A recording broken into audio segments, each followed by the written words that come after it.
Is this thing on? The answer is yes. Hello, hello, happy Sunday. I can never remember what day of the week I'm in. But hello, hello, my fellow pandas. I am Exodus, and welcome to the Pandaverse. Hope you all are having yourself a fantastic start of your week. As I am sitting here, also starting the week, with all kinds of stuff happening in just the last couple of days. Ooh-wee. So, let me just start out by saying that I am I don't have a clap sound effect yet, so.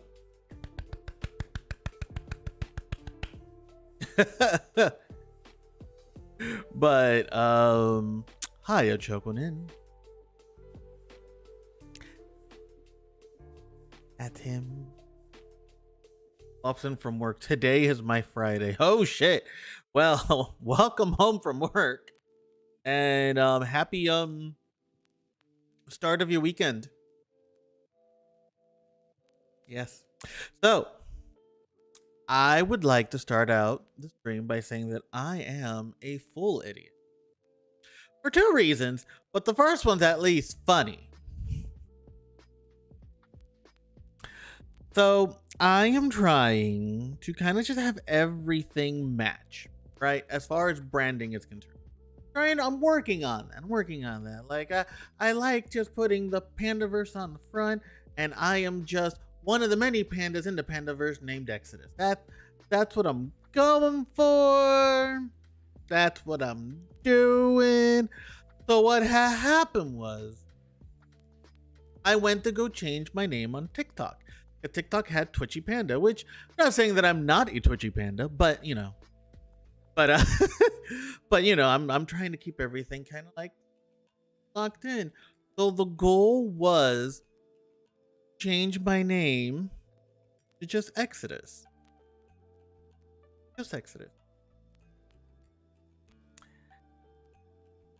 How do you think that went on the on the clock app?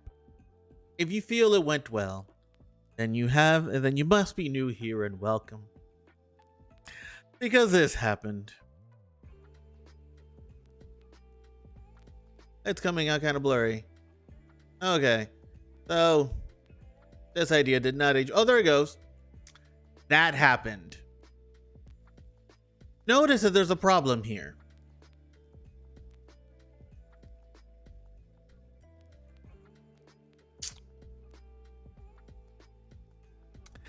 And I'm sure y'all peeped that, but the part where it says that I cannot change my name for 7 days. I tweeted about it earlier, but I figured that showing you all that I'm an idiot would definitely add to it. Yes, my name is Exodual. That means when I stream with my pinky extended in the boudoir. I'm Exodual in the boudoir for 7 fucking days. Won't be able to fix that typo until Friday. And the fault is entirely my own, because look, when the clock app or any of these other social medias fuck up, I am the first one there saying you. Right? That's not what happened this time. Because it'll ask you for confirmation. It'll warn you, hey bitch, you know you can't change this for 7 days, right? And me, being the disassociative fucking panda that I am, just went like, yeah, what could possibly be wrong? It's just Exodus. I type that all the time. I couldn't possibly. Fuck. So I am Exodual on TikTok for a little bit till I can fix it Friday. Hold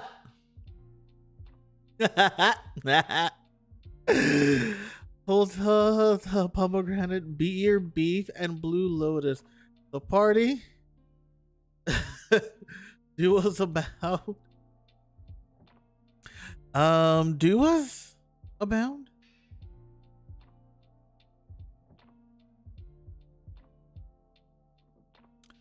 Not following. Help me get to you. Help me, like, pull me in. Help me get to you. But yeah, that is how my week is starting. And you know what? Well, not really week starting, but that's how I decided to end my week. Because that happened just a few days ago, where I decided to say, you know what, branding? I'm gonna fuck this up for 7 days.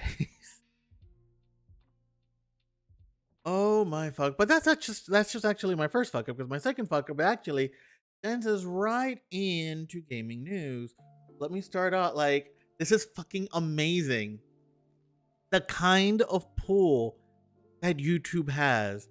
This is like my third live stream here, right? And I am already making an apology video. DUAs are on the side of the Mediterranean, my dear Greek enjoyer. Oh, because I'm an idiot. Oh, DUA is not an acronym, it's a word. So 3 reasons I'm stupid today. No, but jokes aside, like, so let's just dive right into it. It's not necessarily an apology video necessarily. It kind of is, but kind of isn't. But anyways, I got a piece of information wrong, and now it's time to do course correction. I based everything that I said, and this is going back to the whole situation with Cartoon Network and Warner Brothers. I was using, you know what? And Kenny said, like, why do you always use Kotaku? The one time I fucking don't, and there goes the shit. But I'm not using Kotaku at all today. I'm using mostly Twitter from the looks of it. However, let's cover it. Let's talk, right? So, I had reported based on an article from a Cartoon Brew, I believe. Because hated on my little thingy over here, so yeah, it's Cartoon Brew. Cartoon Brew, where they reported the whole entire situation with laying off a whole bunch of employees, not hiring a whole bunch of other ones, and how it's basically almost the erasure of Cartoon Network Studios as its own entity and staying its name only. Well, people who worked there spoke up and said, yeah, not exactly true. So, just to highlight the person that kind of kickstarted Cartoon Brew, clearly misinforming everyone, including me, which led me to misinform anybody that saw the stream. Let's just dive in. So this individual here by the name of David de Pascual, they state, because I actually don't know the pronouns, they state, shame on, and this is actually like literally on a straight up tweet, right? Oh my god, there's stuff clicking everywhere. What's going? This looks weird. Okay. Anyways, shame on Cartoon Brew for spreading panic. These are decisions that affect real people, studios, and jobs, and it seems like you're concerned with crafting a story with the most sensational, inaccurate version of events. You lack journalistic integrity is showing, dude. You're entitled to disagree, but the story is the story. And this is the reply, actually, right here. Cartoon Brew replies with, "You're entitled to disagree, but the story is a factual report of their internal corporate statement with a deeper context provided based on the company's recent action. It's an accurate report, and we stand by 100%. There might be some facts mixed in there, but an opinion piece is opinion piece, and when you derive stuff from facts, it doesn't automatically mean that everything you're saying from those facts are also facts by extension. It just means that you are making an educated guess based on the facts presented." Which had Cartoon Brew like responded in such a manner, that'd be fine. But they're saying it's an actual report, we stand by 100%, and that is a no. Because this individual then replied, "I work there." Like, you know, like we saw the internal messaging. Yeah, well, I work there, so I received those internal messages. You can stand by whatever you like, but you're sensationalizing it and guiding people to extrapolate the CNS is basically dead is really shitty, especially for those of us who still have a job here. Better. And then what proceeded was the absolute ratio and dragging of Cartoon Brew. which includes them trying to defend themselves one final time, because I don't think they replied after this, which is saying that's not what the article says.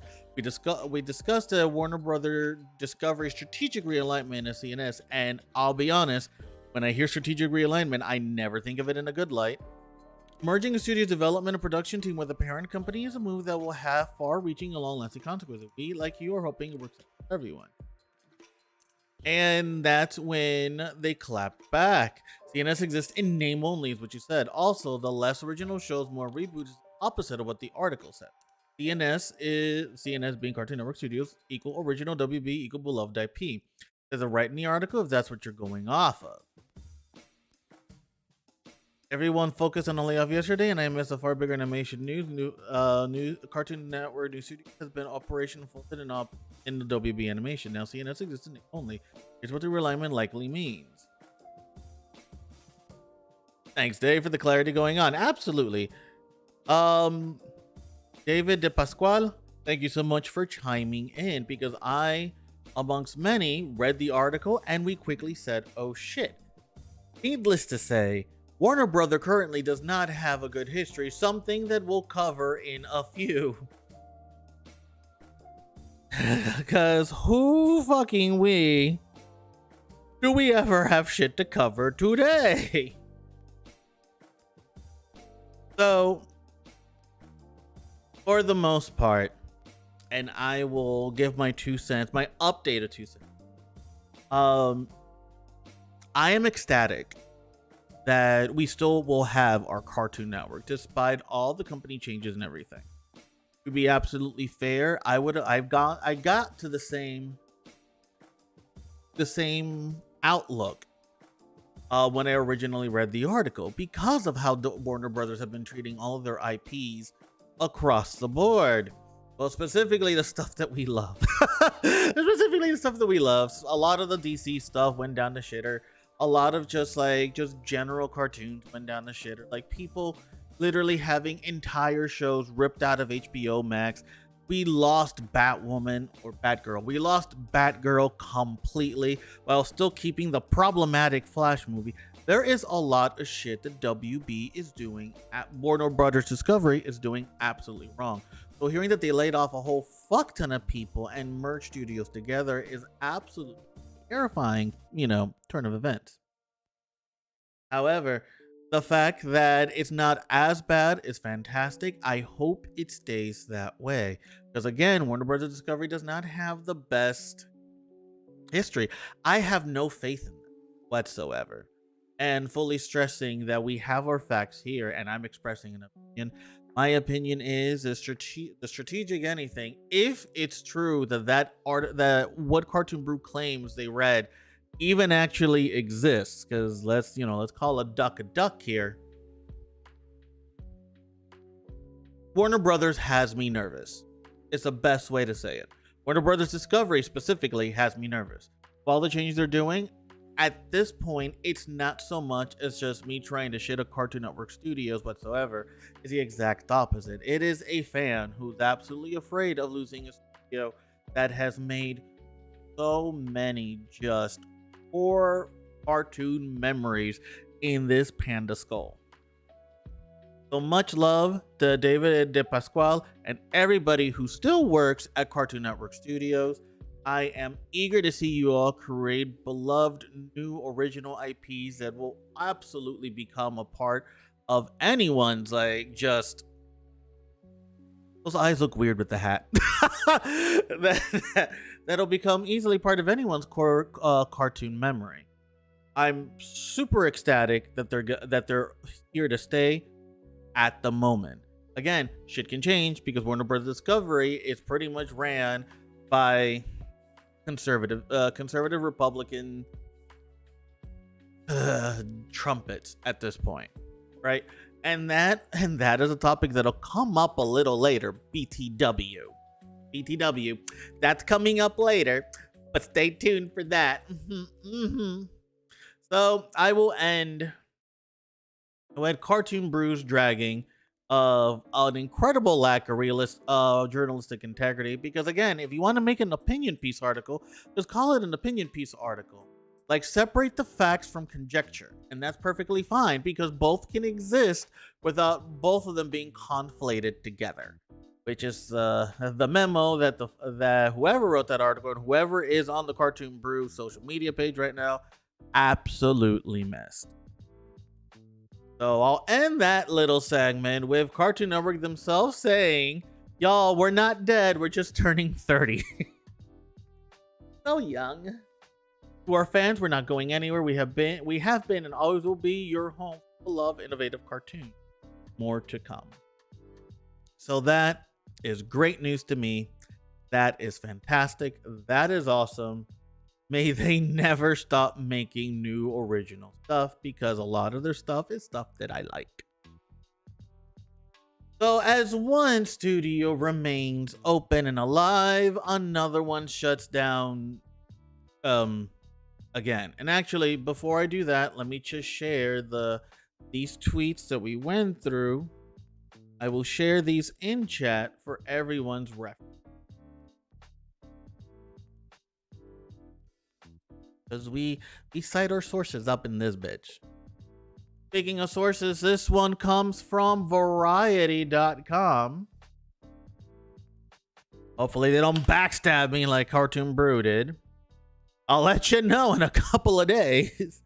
But it seems that unfortunately, G4 TV shuts down again 2 years after Comcast tried to revive Gaming Network, resulting in layoff of 45 employees. G4 is one of those things. Oh, hey, how you doing, Spellbound? BTW, for those of you that don't know, Spellbound is actually the dude that made the fluffy panda ball that hovers around with a tattoo on its face that says, "When I'm going live." If you haven't done so yet, give them a follow on their own YouTube channel where they post a lot of Blender stuff. And amongst other things, probably also some gaming. Yeah, give them a follow. Well, actually, no, this is YouTube. I have to remember that. Like and subscribe is the correct terminology here. So,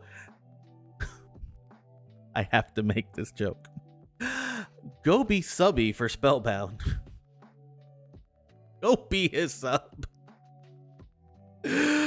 Anyways, demonetized. Of course. Alrighty. So G4 TV shuts down after 2 years. Comcast tried to revive Gaming Network, resulting like, look, G4 TV was always one of those things that it was just always like, and the bell too. Smash that like button. Ow! Hulk smash. G4 TV has always been that thing, and look me in the eyes.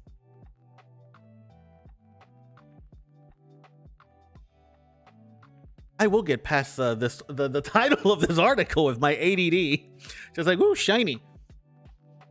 The G4 TV is shutting down. And G4 TV is one of those things where I'm not going to say it was like top tier TV. It really wasn't. But it was basically a group of nerds doing nerdy shit in front of a camera. And that can be enjoyable when you're just trying to vibe. And, you know, you're like either reading a book and you need some stuff in the background, or you're just genuinely just like vibing on the sofa because you are not sober at the moment. And you just want to like it's like the same kind of energy as like Smosh, for example, where you just watch, where Smosh will just make you laugh once in a while because it's basically just a group of nerds doing nerdy shit. And it's great, it's fun, and it's entertaining. So it's unfortunate that they get shut down simply because the parent company doesn't feel like it made enough money. Not that they weren't making money, just not enough. It was trash, but it was our trash. Exactly. Like, this wasn't like the golden age of television over here, but it was good. It was nice. Last time I saw G4, it was 22 Hours of Cops. That's the channel. I'm talking about the show. No, the channel was garbage. Like, the fact that they had nothing but like, tell me your network isn't ran by conservatives without telling me your network isn't ran by conservatives. Like, 22 Hours of Cops of all things. Like, let's not, like, look, hey, cab motherfuckers, let's not celebrate that. But shitty channel aside, because the channel is not the thing I care about, just the actual little TV show, which was like cute in its own little bubble of existence, right? This famous symbol here will live in the same within the same memory banks as Blockbuster, probably. So here we go. Article by Variety. G4 is shutting down again. Comcast Spectator, the cable entertainment giant sports and esports division, told G4 TV employees Sunday that the gaming network was shutting down effective immediately. I love the no warning. The decision has resulted in 45 staff members at G4 TV losing their jobs. In a memo, okay, so they talk about the memo here, but let's just jump straight to the memo itself, which is right here. And Neversoft. I forgot about Neversoft. And there's also Attack of the Show. I liked Attack of the Show. A lot of people didn't like the host, but you know, because he was like a lot of people described him as annoying, but hey, he was fine. Just, you know, typical lanky white boy. I'm fine with that. Like he's fine. Like a dime a dozen. Team October 16, 2022. Team. As you know, GeForce was reintroduced last year to tap into popularity of gaming. We invested to create the new G4 as an online and TV destination for fans to be entertained, be inspired, and connect with gaming content. So it's what's interesting to note here that they tapped into this 2 years ago, which is around like the height of COVID, because that's where a lot of us started getting into streaming. That's when I got into streaming. Like there's a lot of us that just decided to dive into it at that point because, you know, what else were we doing? So, you know, I mean, well, except in my case, I mean, I was an essential worker, so I was still out there even during COVID, right? But it, for me at least specifically, was more of a coincidence that it happened during COVID because I was thinking about streaming for like 5 years prior, but for me, I battle with a lot of stepping into mental health issues. Battle with a lot of like self-doubt, like intrusive thoughts galore, low self-opinion, the list goes on. So I convinced myself not to because what good would I be? And here we are 2 years into it, like 2 years into it, 2 years too late, 5 years too late. I should have started this a long time ago because then now I would have been on year 7, which would have been amazing. But either way, enough about me. Over the past several months, we worked hard to generate that interest in G4, but viewership is low and the network's not achieved sustainable financial results. This is certainly not what we hoped for, and as a result, we have made very difficult decision to discontinue G4's operations effective immediately. I know this is disappointing news, and I'm disappointed too. Are you still working? Since so your disappointment isn't, you know, like we don't care, and I'm not. I don't even feel like it would be disappointing news for the like 40 or something people that lost their job. This is more like just a panic attack in like writing. You know, bills still exist despite your disappointment. Now here's Adam Sessler and Morgan Webb. Damn, that's a deep cut. I want to thank you and everyone on the G4 team for the hard work and commitment to the network. Our human resources team is reaching out to you to provide you with support, discuss other opportunities that may be available, and answer any questions you may have. Is there a severance package? Thank you again for all your hard work for G4 TV. Sincerely, Dave Scott, Chairman and CEO. Person who is unaffected by this decision. Completely and utterly unaffected.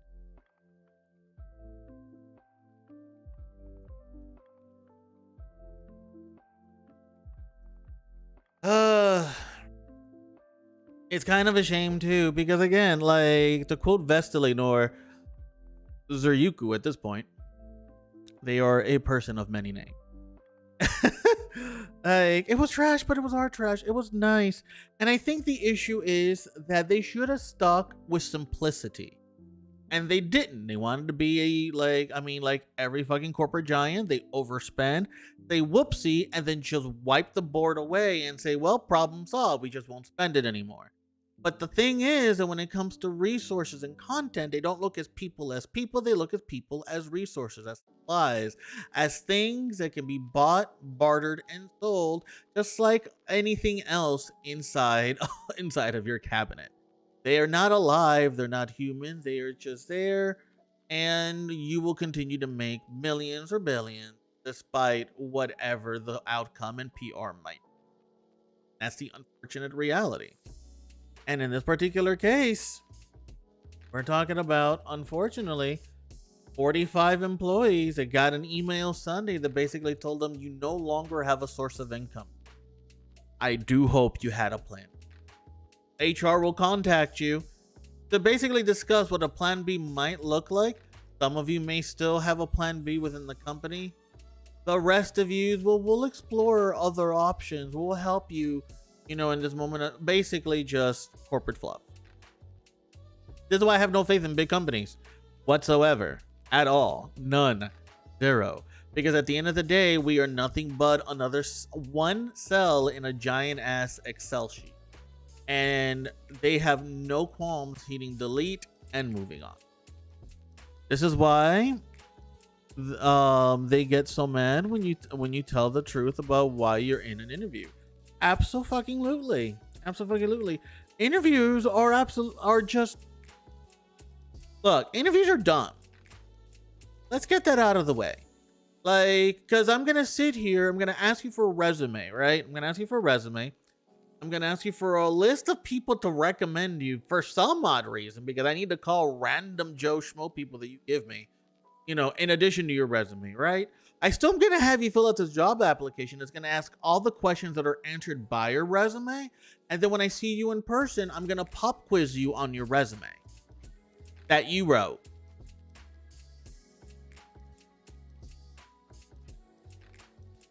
And here's the thing when it comes to that.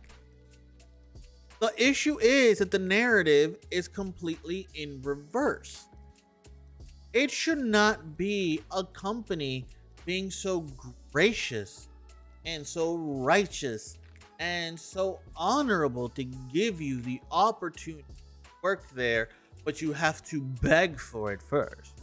No, it should always be the other way around, which is, hey, this is what I offer. This is who I am. This is what I bring to the table. If you want my talent, you need to present a environment. You need to present a offer that is equal to the talent that I provide. But unfortunately, that is not how corporate America works. And corporate, a lot of places outside of America, they absolutely do not function in that capacity. It is always, the interview is, tell me, beg me, how badly do you want to work here? Yeah, you love this company, right? Tell us all about it. And then at the end of the day, all you're doing to the interviewee is lying. Because that's what most people do in an interview. They say whatever the interviewer wants to hear from a corporate circle jerk perspective, just to be able to get their foot in the door. That is not how you get an honest workforce. That is how you get someone who is playing the same game you are and is hoping that the game leads them to means of paying rent. Why do you want to work here? Because I have rent to pay. And I just so happen to have a skill set that can work here, that I can actually do, so that I can get paid by you, so that I can then get that money that I'm going to spend 40 hours to achieve and give a chunk, if not almost 50 to 60% of it, to that guy over there in less than 10 minutes of a couple of mouse button clicks, because he decided to give me the grand privilege of overcharging me for the shoebox that I live in. That is America's vicious cycle in a nutshell, and it's depressing that this is something that we've absolutely normalized, because you demand to raise, and this is a segue for the next. I'm doing really good at this whole transition from one article to the next, because you ask for fair wages and you are made into the bad guy. You're either being too much, or you're being too aggressive, or Absolutely love this one. The whole entire oh, like clearly this generation just wants handouts. No, motherfucker, we want to get paid a fair wage. We want to get paid what our worth is. We want to get paid what our worth is based on the current value of the US dollar, which has been drastically changing well before even this current administration. It has been changing for years without the minimum wage, without the cost of living, without anything changing with it. So it takes more bucks to buy the same item, but we make the same amount of bucks as we did when it cost less bucks to get that item. And the math is not mathing, folks. Yeah, that's my rant when it comes to interviews and corporate bullshit. I get told by corporals that I'm telling them what I want to hear. Like, yeah, I'm trying to get a job. Yeah, like, so what's your opinion of brand loyalty? Are you paying me? Presumably. Then presumably I will fake some brand loyalty.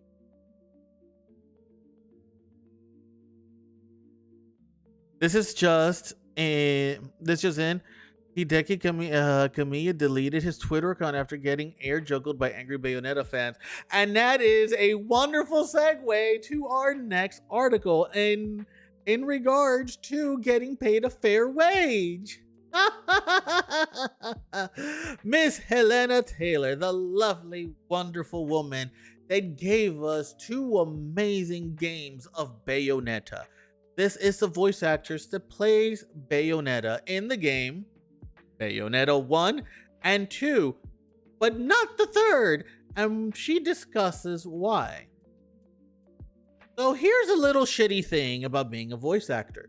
You get absolutely no respect from anyone, or viewed as less than from other actors. And but, you know, that's how it goes. It's unfortunate because the amount of work that you put in is valuable. You're giving your voice, you're giving your talent. And while I guess a live action actor gives her body at the same time, you know, like on top of the voice and the acting, that doesn't mean that you have to pay them substantially less simply because they're only giving voice and vocal talents for it. Because that is still a talent, that is still time, that is still a level of acting that I would say is actually a lot more difficult than live action acting. Because for live action, anything that your voice lacked can be compensated by your body. When you're a voice actor, you don't have that luxury. So your voice has to carry whatever emotion needs to carry properly so that the animators can properly assign, like, add you into the animation that they're doing with the proper emotion expressed. Like, live action actors get so much to help them act, while the only thing the voice actors get is a microphone and a script and a prompt. And yet, the amount of respect that they get, the amount of respect that they're given is abysmal, it's redonk, and it's plain right just unethical. Or unethical. I always forget which one of the two. Now, Miss Helena has basically taken a chance here. Because the unfortunate reality here is that for her to make the tweet made, which is basically speaking on why she's not in Bayonetta 3, and we are going to watch this video together, folks, 4, right? The reason that she's her being able to do this is that she's purposely breaking NDA to do that. For those of you that don't know what NDA is, NDA stands for non-disclosure.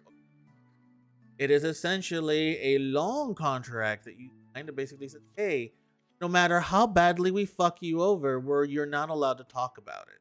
It has other stuff in there like, hey, look, there's a lot of stuff in here. You're going to be privy to a lot of stuff that's definitely spoiler territory, to say the least.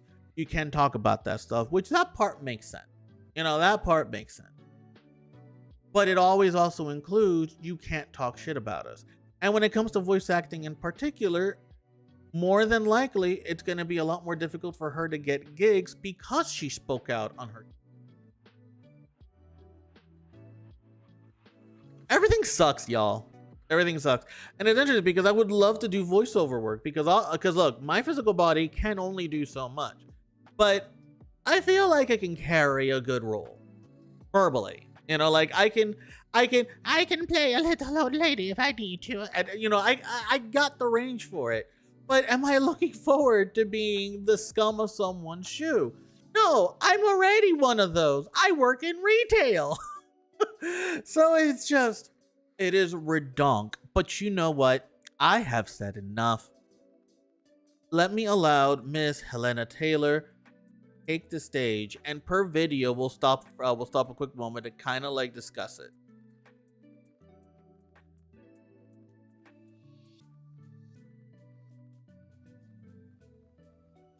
Hello, my name's Helena Taylor, and I am the voice of Bayonetta, and I would like to explain to you why I didn't voice Bayonetta 3.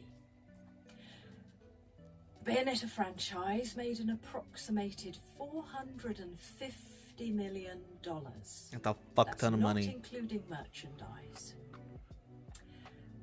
As an actor, I trained for a total of 7.5 years. 3 years at the London Academy of Music and Dramatic Art, LAMDA, with voice coach Barbara Barkery, and 4.5 years with the legendary Larry Moss in Los Angeles.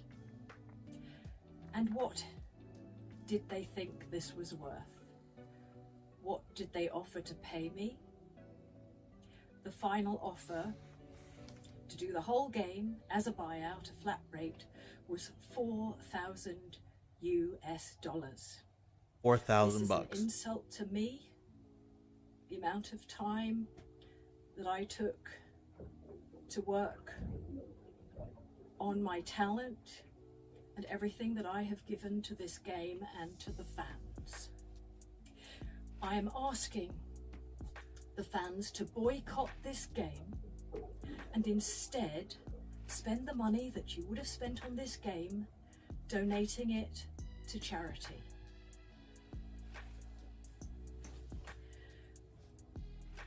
I didn't want the world. I didn't ask for too much. I was just asking for a decent, dignified living wage. What they did was legal, but it was immoral.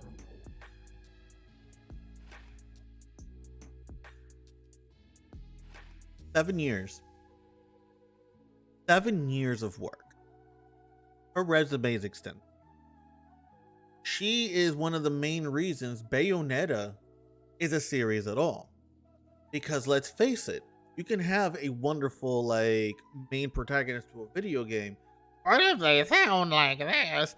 I mean, it might be meme worthy, but it's not iconic. Bayonetta is iconic. Arguably amongst the most iconic video game characters, generally speaking. Definitely in my top 10, right? Bayonetta is a name where if you hear it, you know exactly if you're in the video. I mean, if you're in the video game, it's not gonna matter. But if you are a gamer and you hear the name Bayonetta, you know, not only do you know exactly who it is, but you can even hear her in your head. And that is thanks her. That is thanks her to her years of work and experience and dedication to Bayonetta as a character and any character that she ever plays. Right? To offer her $4,000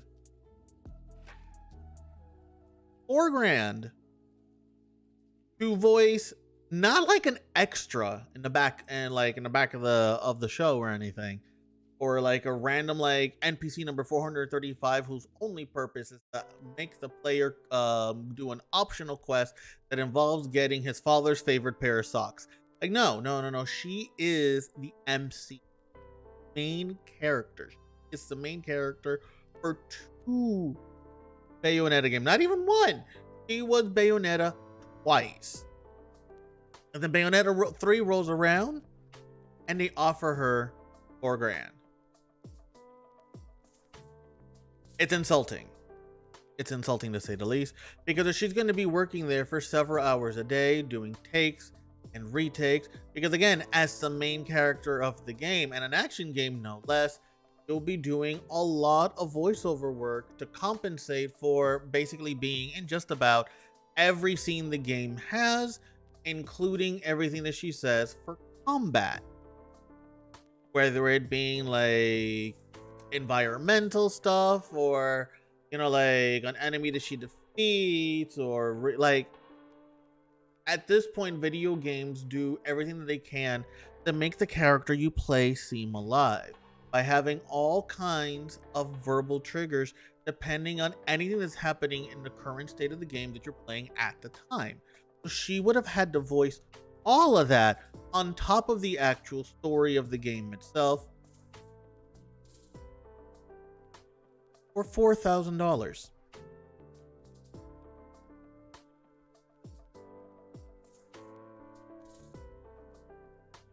Now, it is to note that Platinum Games is not a pro-union company, as it kind of shows, because voice actors do have a union to literally protect them from sleazy stuff like this. So this is so Bayonetta is unfortunately a non-union job, which means that it's a lot more commonplace for you to get fucked over. But there's more to this story that she's going to cover in the next couple of things. And then I have a follow-up on top of the follow-up that we just got here from Vest. Someone tweeted this, and I can't find it, but someone said that she should just open a Patreon or a Venmo and ask people that are going to boycott to just send her $60 instead. A dedicated fan base like that would absolutely send all of her love, support, and financial. And she does deserve all of that. Yes, it is incredibly noble of her. Instead of saying give me the money, because that most likely would have been controversial to say the least, and legally a no to really like stretch it out, because she is literally putting herself in legal danger, which she actually covers in one of the last videos, which we'll get to in a second, right? But she instead says to send it all to charity. For her sake, I sincerely doubt she's in a capacity to take money from everybody that would have paid it for the game instead. And it's unfortunate, because I would have been right there with everybody else sending her, even if it's like $1, because my ass is broke, like sending her any level of love to make up for the absolute shit that she has just been offered from essentially Platinum Games. But it only gets worse from here. Here's part 2. On Twitter, know that I'm more... Now, those of you who follow me on Twitter know that I'm more of a lover than a fighter, and sometimes think I'm not very much like Bayonetta at all, but I guess I am a little bit more like Bayonetta than I thought. I understand that boycotting this game is a personal choice, and there are those that won't, and that's fine.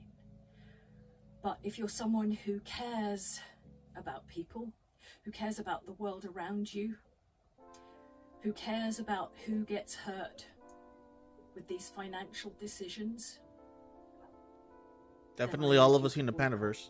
This game. I decided to do it to stand up in solidarity with people all over the world who do not get paid properly for their talents. A lot of us. Fat cats cream off the top and leave us the rotten crumbs. You know, in England right now, there are nurses going to food banks to feed their children. This is not just a right. US this is problem. Not acceptable. It impacts mental health. Because of it, I suffered from depression and anxiety. I worried that I was going to be on the streets. That terrified me so much that once I was suicidal.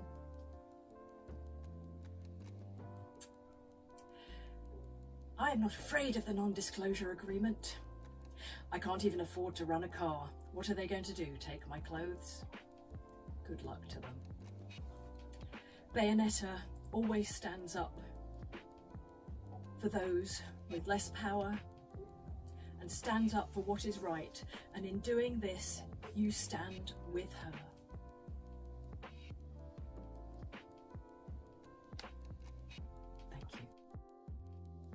I stand with Bayonetta.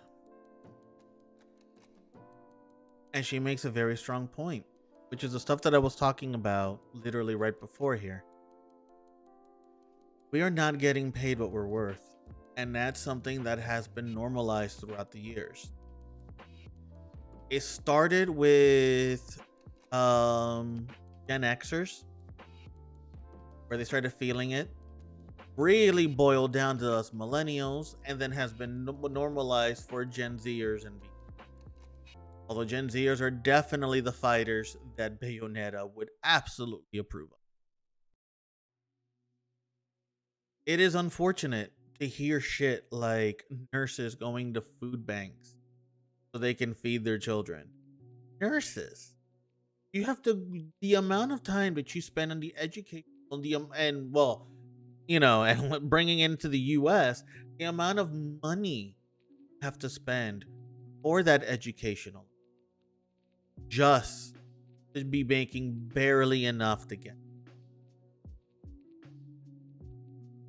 But how much money are CEOs making?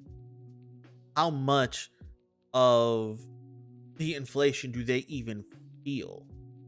From a legitimate point of view, when's the last time any of them woke up in the morning and said, I hope I have enough to pay. I hope I have enough to eat. I hope I have enough to put gas in my car.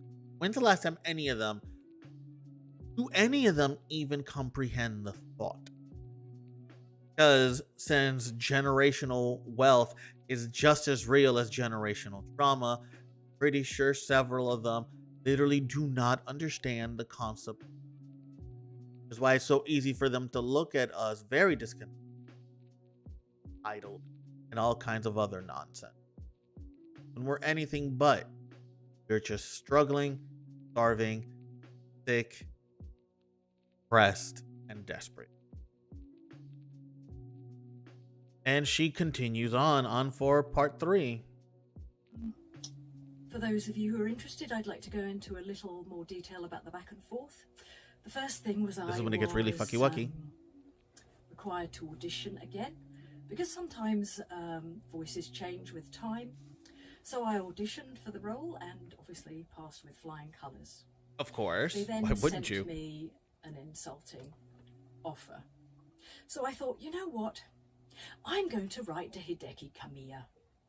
I'm going to write to him and ask him for what I'm worth. So I got a friend who has been in business in Japan to write in Japanese to him. Making sure that she doesn't fall into his big rule. Because I got a reply.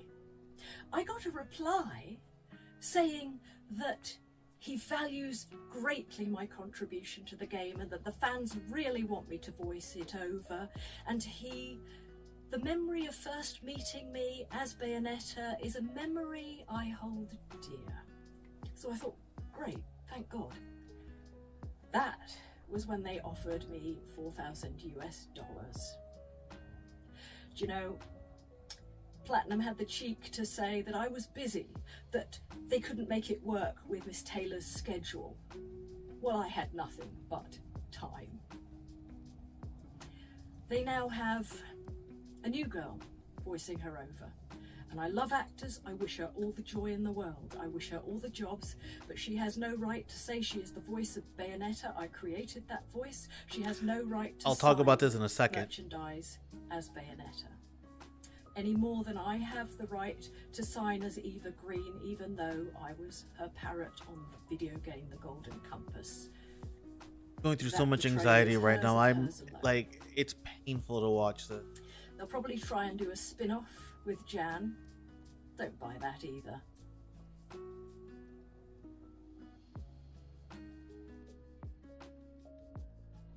So, the other voice actress she's referring to is Miss Jennifer Hale. Now, Jennifer Hale is a voice actress that everybody in video game would absolutely know.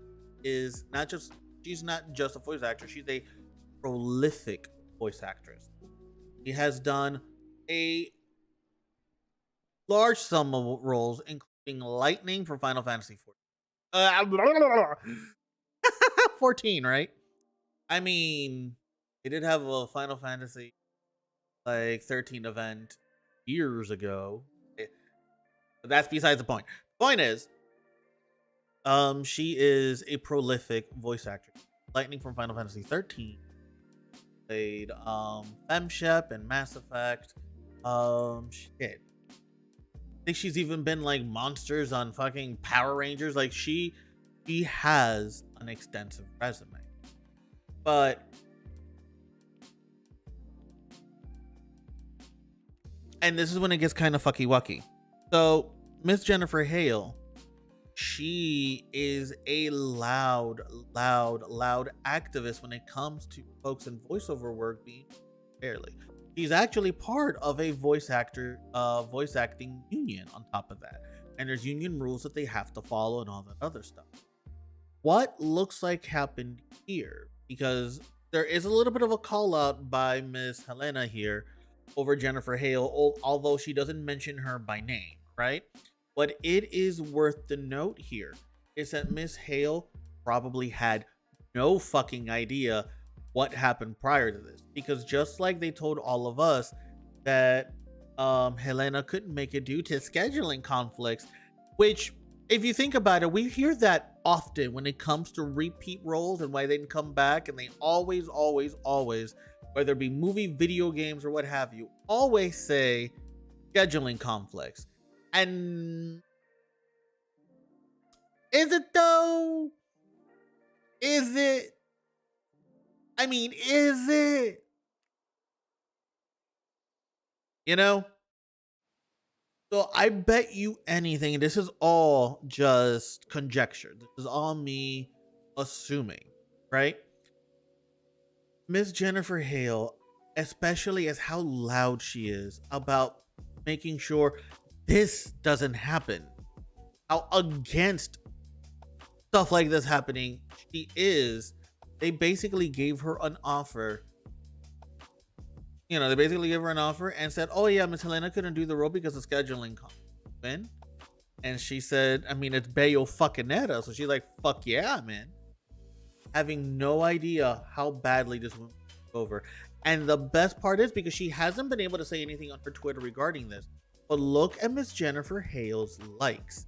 And all of her likes are screaming one thing and one thing only. I want to say a lot right now. Because of the NDA, I can't. Because unlike Miss Helena, who had to send an NDA, hiya, Canny. Oh wait. This is as close as I get. It says you're here, and you're shaming me. Shame. Shame. Shame. Sir. I hope you're doing well though. But yeah, like, unfortunately for Miss Helena, she didn't get paid before doing her NDA. She just had an NDA to deal with. However, Miss Hale did. So since Jennifer Hale already would have been paid some kind of money and royalties, whatever. Oh no, that's not the royalties. But whatever that she got paid, if she breaks an NDA, she can be sued to get a portion of that money back as damages for breaking the NDA. So Miss Jennifer Hale is literally stuck being capable of saying much of anything, which is absolutely unfortunate. So it paints Miss Jennifer Hale in a bad light. However, look at the likes on her Twitter, and you can see that she is most likely screaming right now, but no one is allowed. We'll play Miss Helena's last video. There is a part 4, which where the... Bro, I know you got a part 4. Hang on. I have a part 4 earlier. Let me just go straight here. Okay, and this is the last video. To Camille. So, to Camilla, presidents of Nintendo. Thank you so much, Canny. You have yourself a great night, my friend. You're the best. I would like to quote to you from the greatest moral teacher who ever lived, Jesus Christ, from his parable of Lazarus and the rich man. Lazarus was a poor beggar with sores all over his body, and he lived outside Oh, she the went house kind of of a Jesus-y rich here, but man, you know what? who Conservative banqueted Christians and should hear this. feasted every day and wore purple. Lazarus even hoped for even a scrap off the rich man's table, which he never gave Lazarus. Only the dogs pitied him and licked his sores. Lazarus died, and the angels took him straight up to heaven, to the bosom of Abraham. Meanwhile, the rich man went to hell and suffered torment, and in his torment he cried out to Abraham, "Abraham, please save me, take me up to heaven." To which Abraham said, "You had your joy in life. Now this is set for eternity." So he said, "Please tell my brothers who are living like I was. Send them a messenger so they can repent." Okay, too Jesus-y. The point is, there's only so much of that I can take. But the point is, yeah, greed is awful.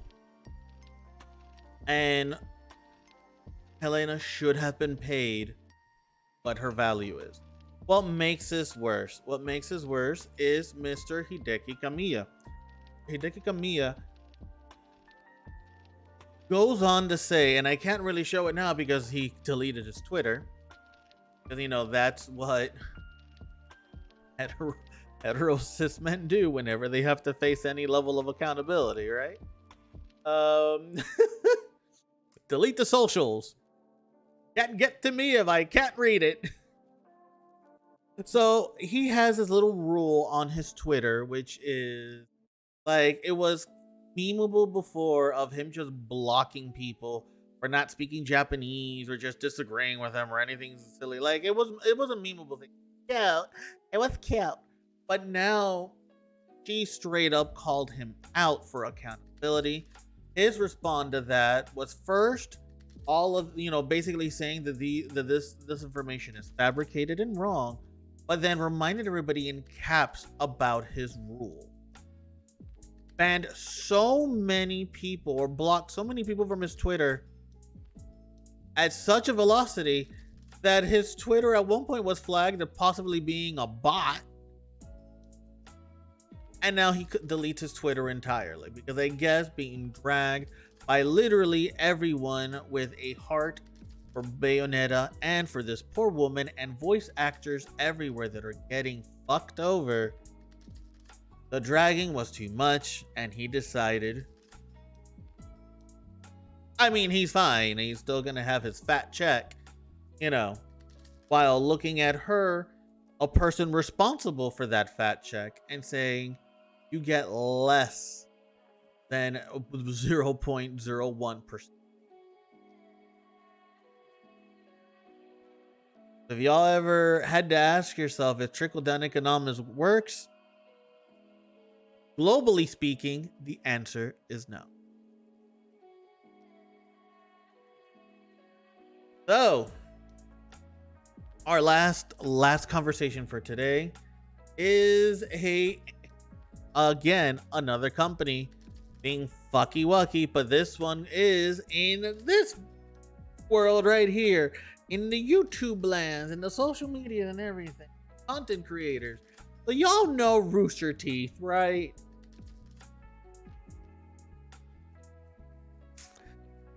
This is gonna be a fucked conversation. Allow me to include some trigger warnings here, because unfortunately we need them.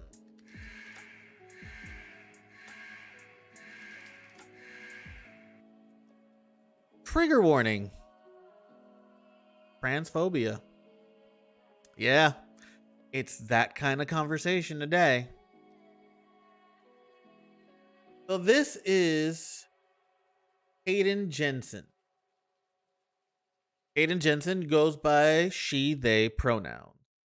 And they had some words in regards to their experience at Rooster Teeth.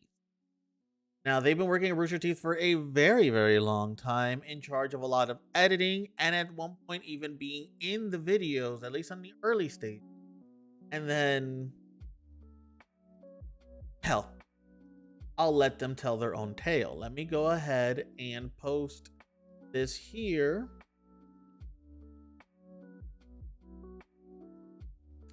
along with their Twit longer link, which I'm already scrolled to the bottom of, because it is a read. It is a long read. So since I'm just gonna cover the LDR that they decided to provide for us, and essentially break it down based on stuff that they've been called, and it will like I'll expand on the points that I remember because I read the entire tweet prior. So from February 2013 to the November 2013 unpaid contract work, they were told that they would get like they were being felt out, just like, let's see if you can work here.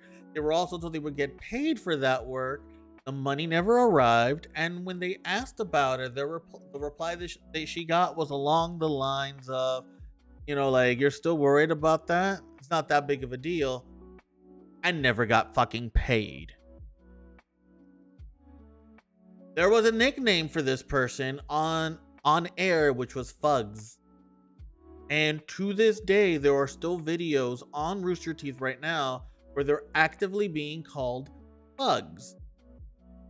The unfortunate reality is you see the little, so let me zoom in so you can see this here. What they're actually were being called off air was the F slur for folks in the queer community.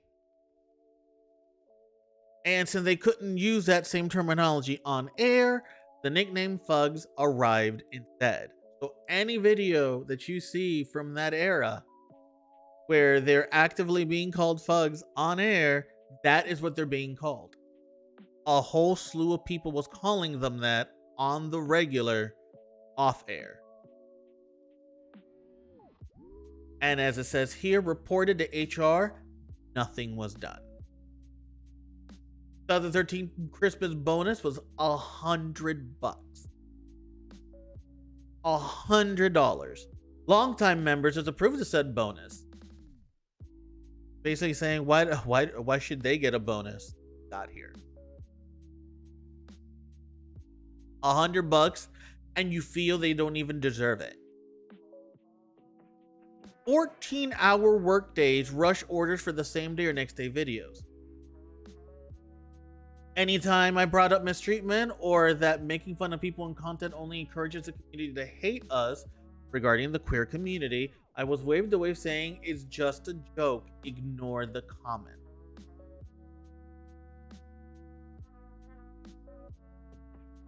Rooster Teeth crunch caused pneumonia, but no recovery period was given in the return. Instead, they got crunched harder, physically isolated. People in the company forgot I worked. There's an example that they gave that there was like a whole thing that they prepared. And I forget, it was like either a Christmas special or something, some kind of like live streaming event where like when fans asked where was Caden, the reply was, oh, Caden couldn't make it, when in reality Caden was literally in a room right next door editing videos because they had no time to do anything else. Rooster Teeth never fulfilled their promotional deals. 15-hour work days now. 2016 came out as transphobia harassment started. Acting manager lied to the community harassment. HR did nothing and enabled the harassment. So even their manager didn't have their back. Founding fathers knew and did nothing. Said too nice to work at Rooster Teeth and just quit and find somewhere else to work. You don't like it here, you can leave. So you either deal with the transphobia that they even tweet about how they're totally against, or just fucking work somewhere else. Rooster Teeth did not properly support medical insurance coverage. End of 22, position producer director paid $40K. Next lowest paid person. So 2022, they were given the position of director / producer, but only making 40 grand. The next lowest paid person after them was 70K. But before that, in 2019, they were being forced to move to LA or get laid off. Rooster Teeth never paid the moving costs, even though they said they would. They said they were going to give them $5,000 for moving costs, and literally never gave them money. So the only reason that Caden still had a job is, incidentally, thanks to COVID, forcing everybody to go remote. But of course, Rooster Teeth increases the crunch during COVID because they found how profitable it is that everyone's in quarantine. 2021 anniversary stream event had life-saving surgery. Majority of the work stolen by coworker and blamed production failures on me medical. So this was, from what they described earlier in a twit longer, this was literally like a life-saving surgery. Had they not gotten this surgery, they would not be making this twit longer. And all the work they did for that anniversary stream event was literally stolen by another team member, and all of the shortcomings were laid on them. That, with the exception of the medical leave part, that happened to me without the medical leave when I was working for Shitstop. So this one angers me at a personal level. Oh boy. BRG created to help with representation issues. Mid-2021, Richard Teeth said, we've done enough for the queer community. Price stream events still mostly cis het town. Imagine literally doing like the bare fucking minimum, saying, I think we've done enough for the queer community. They're fine now. And the price stream events is just cis hets.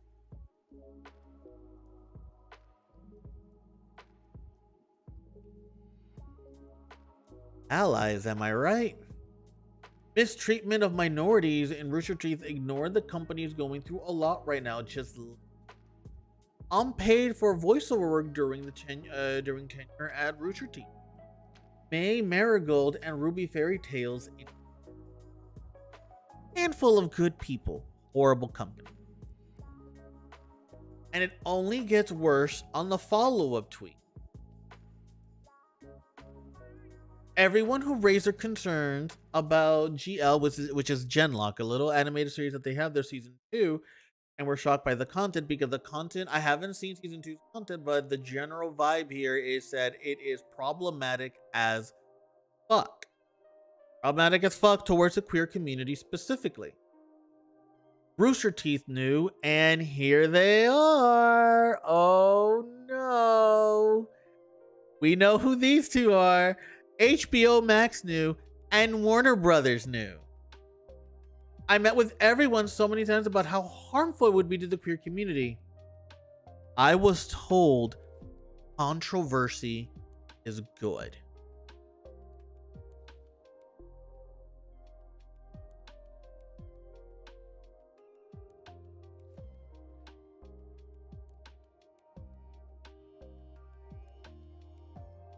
Controversy is good. They're basically saying with that one sentence, yeah, we know we're fucking with the queer community. They're gonna be loud about it. They're gonna be angry. There's gonna be fans that love that problematic shit. The fans that we see eye to eye with because we're literally fucking conservative. Like, yeah, they're gonna want to watch our animation out of spite of those queer people. We're gonna get so much attention. We're gonna get so many clicks.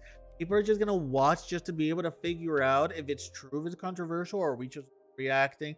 We are gonna be so rich off from the free publicity that controversies are want to have at the expense of a oppressed group.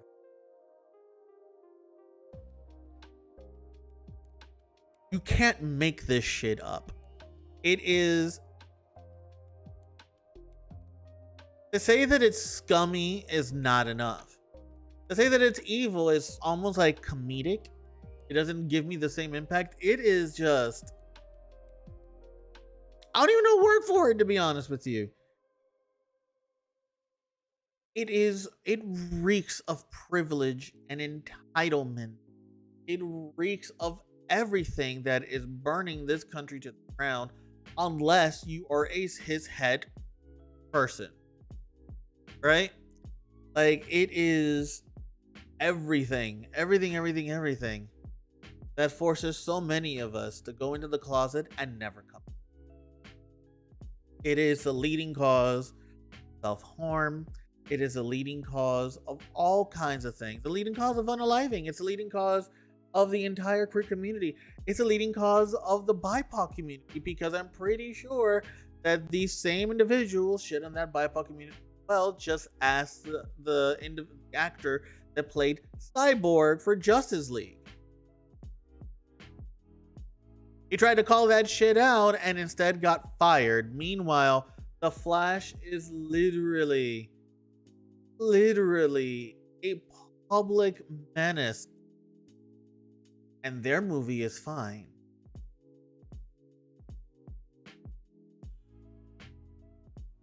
If you think the follow-up was good, or the statement released by Rooster Teeth was good, as you can imagine, it's a lot of corporate mumbo jumbo that I would just briefly skim because they are not owed my time. It's an almost 20-year company. Of course, they got to talk about themselves because they can't have an apology or a statement. They don't want to call it an apology. They can't make a statement without, like, eating themselves off a little bit first. 2020 was a year of broad societal changes that brought past conduct to our attention. 2020 was a year of broad societal change. Motherfucker, queer people have existed well before 2020, and we've been bitching ever since. But okay, 2020 is when you decided to notice that queer people exist? Fuck out of here. Anyway, for the last few years, we've spoken about challenges of the community, plus to do things better. Oh yeah, Twitch did the same thing. You know how it's going for them? Let's just say that it's been back-breaking labor. Was that joke in poor taste? I feel like it was in poor taste. It might have been in poor taste. Not exactly sure. Anyways, her dedication to change has included valuable input from many team members. Hayden being one that you basically said controversy is good to. We're grateful for their collaboration. Are you, though? Because you never demonstrated it. We have held ourselves accountable. No, the fuck you haven't. And everyone in the organization has committed to establishing Richard Way, a comprehensive aspirational set of values and behavior anchored by our purpose and vision, carefully crafted with the input of the entire company. This feels very Activision.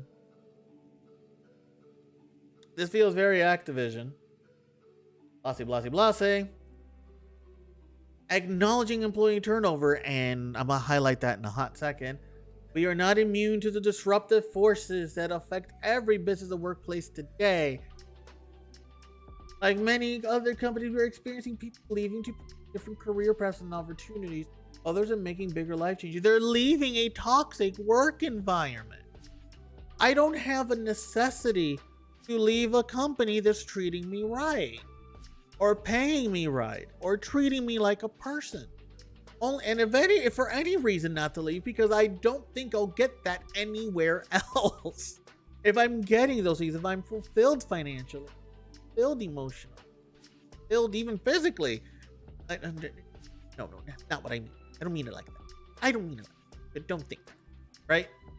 But if a company's giving me all that, I doubt I'll get that anywhere else. I wouldn't want it. And sometimes there are some people that get all of that and there's a good financial pursue other avenues. Whatever the reason, they just want to do something different after doing the same thing for 10 years. And that's cool. That's fine. Like, there is such a thing as leave just, because you need to change your scenery. Sure. If you got it like that, more fucking power to you. The rest of us are aching for stability in the workforce, and none of us get it because, unfortunately, most places are at-will workplaces and quite literally don't need a reason to fire you. Or they have reason, and the reason is benign, but they'll make it sound really, really big so you can feel shitty about yourself as they'll literally usher you out the door, telling you that you now have to find a new getting.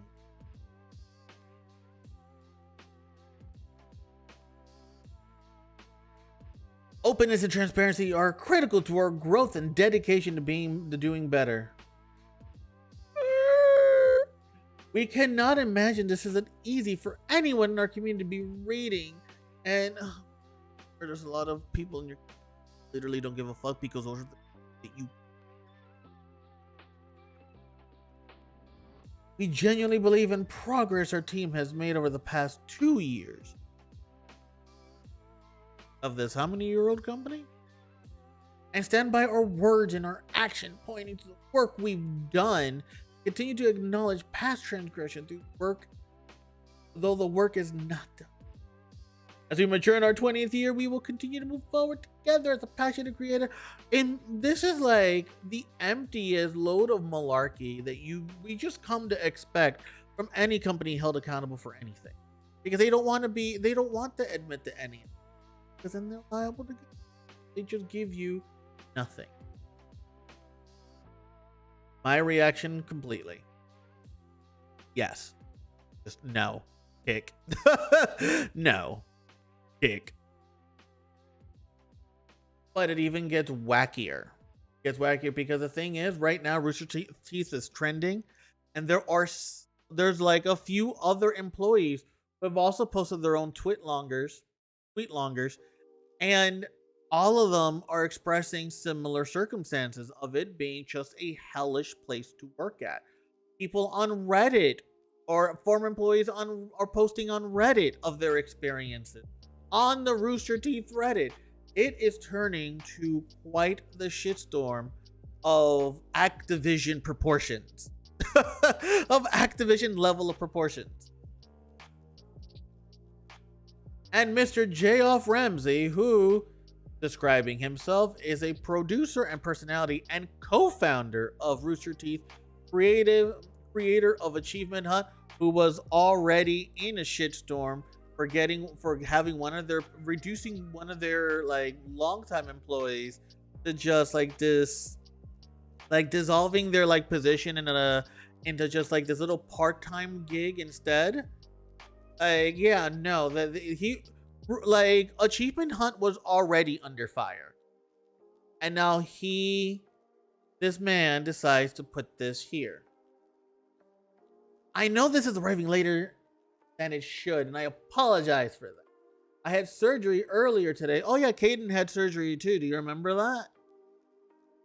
Anyway, I was still recovering from the anesthesia and on heavy pain meds, therefore extremely foggy out of it.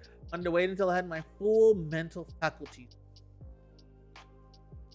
And then the pity me party begins. The long and short of it is, I fucking sucked. I was a shitty, self-loathing, poor excuse for a comedian who only knew how to express myself by externalizing that feeling in the guise of edgy comedy.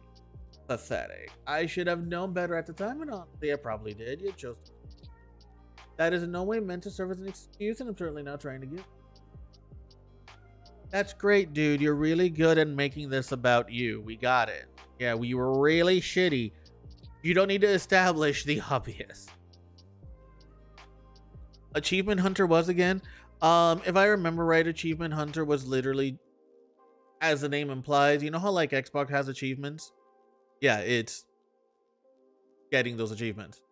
Like the tough ones and everything. And that, if I remember right, because I know there's a separate website that literally lists you what all the achievements are and everything, and I'm pretty sure they're on the content creation side. So I think I've seen like maybe one episode of them, if I remember right, but it was so long ago. Rooster Teeth is one of those things that like I already had mixed feelings about to begin with, and this just kind of like locked those negative emotions into place. I didn't fully understand this about myself until I got sober. Oh my god. Okay, then he just talks about how he like evolved as a Pokemon. I won't lie and say I'm a good person now. Good, because you're not. I don't know if I'll ever feel worthy enough of that feeling. Blah, blah, blah, blah, blah. I apologized to Caden privately in 2016 and in 2020 publicly. Caden, I should have been a better man. That's great. You know, that you're apologizing for the transphobia. However, I am just gonna give you Caden's reply. With all due respect, I asked you in 2020 after Micah called you all out to address everything the company, everything in the company, and those in power to do everyone. You told me saying bad words is one thing. Everything else is on you and Rooster Teeth. Go pay credit and give proper benefit to your staff. Oh, he's blaming the drink and I'm not a perfect person. Demonetized. But like like all of that stuff. He's like he's trying to say I am just an ever evolving being that has to learn and grow to not be a shitty person that has been handed everything. That's like, like we've seen this angle before. It is a very, very atypical angle, right? Like very, very, very atypical. But Miss Kaden is amazing and she calls him out on it, which is great. Thank you for apologizing for being a transphobic piece of shit. But the work environment here is still like fucking awful outside of that. And you said no to fixing that one.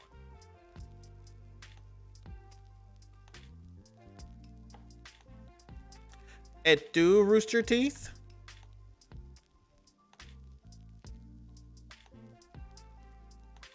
All right, beautiful humans. Wrong button. Wrong button. But all right, beautiful humans. Beautiful pandas. That is all the news I have for you today. I'm not gonna bother posting. Well, I guess I should. Here is the horseshit tweet from Rooster Teeth. And then here is Kaden clapping back.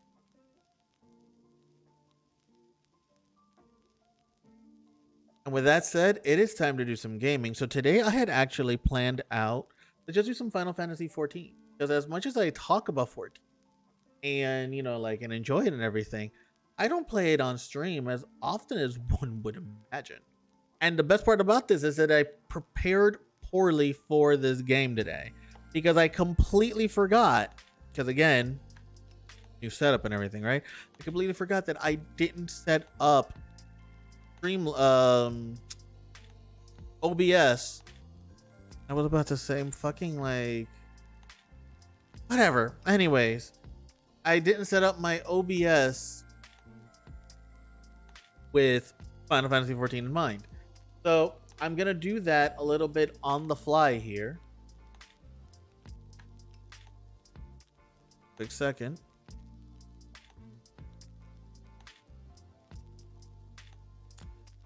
Because I'm going to start getting the game loaded. And then make sure that it looks good on stream.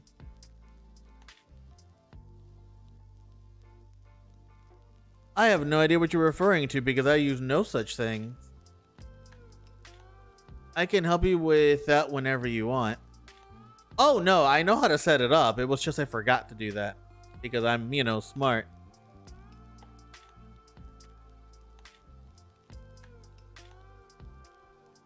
But yeah, no, what I forgot to do was actually set up in OBS the actual, like, the actual element in OBS that says, hey, there's a video game here.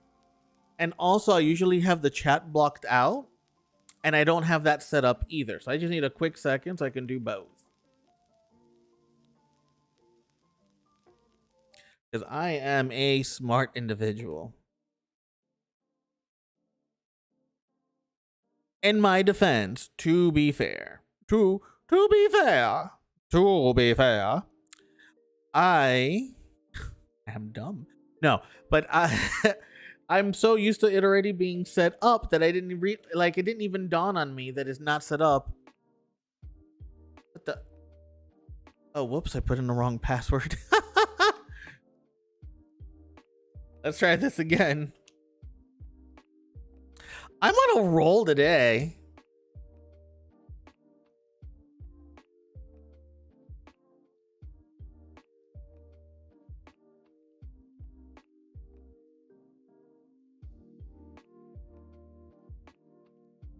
All right.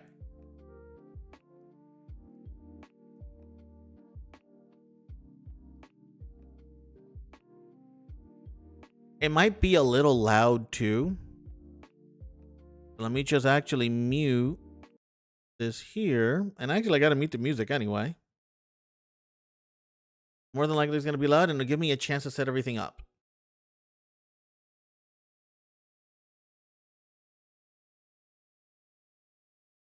Let's. I already have the master volume kind of low. Figure.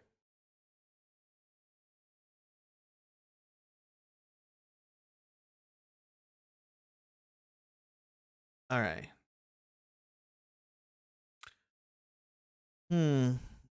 Yeah, you know the volume isn't the volume meter is not actually that high, so that's not too.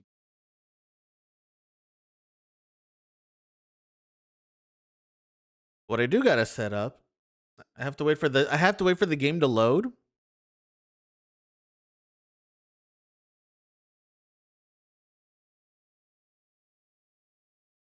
Wait for the game to load so that I can actually block the chat properly. Because it's so funny because usually I always have like the thing for it, right? But not this time. So I have to actually make the element real quick. Oh wait, this is 14. This is 14. Although I'm not doing anything in the spoiler area today. Basically just gonna go down roulettes with y'all. And just vibe. Let's just vibe together and do roulettes. Alright, so let me take a look-see here and make sure that I have it set up proper.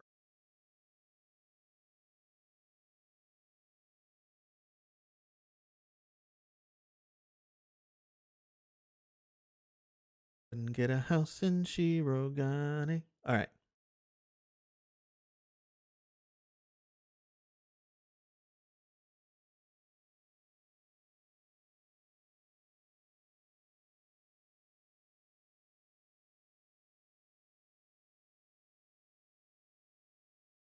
Okay, so now I know that I have to move a little bit here.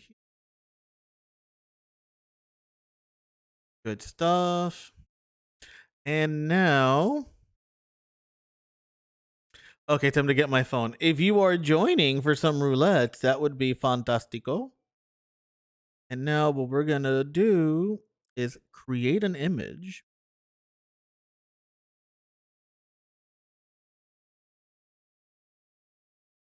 Let me say hi to someone that just said hi to me.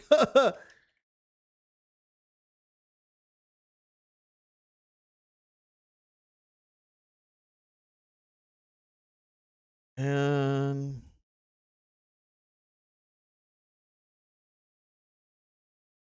let's see.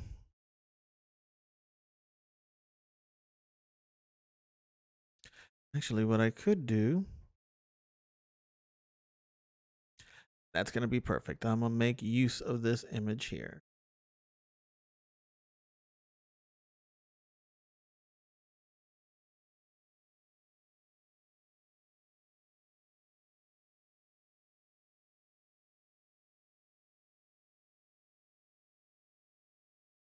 And we'll just stretch it out just a bit over here.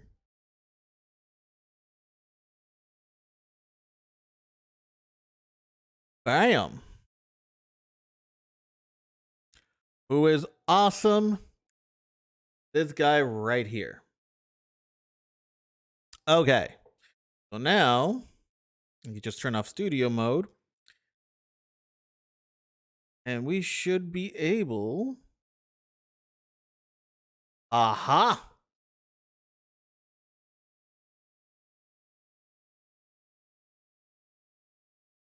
Alrighty.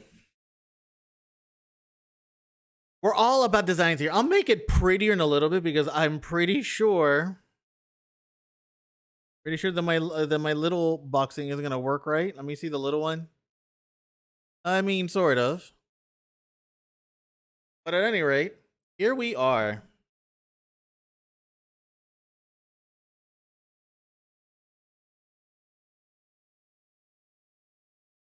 Game is looking pretty good too. I don't have it on max settings because I don't have the dual brick set up, but that just means my frame rate is fucking ridiculous at the moment, and I'm fine with that.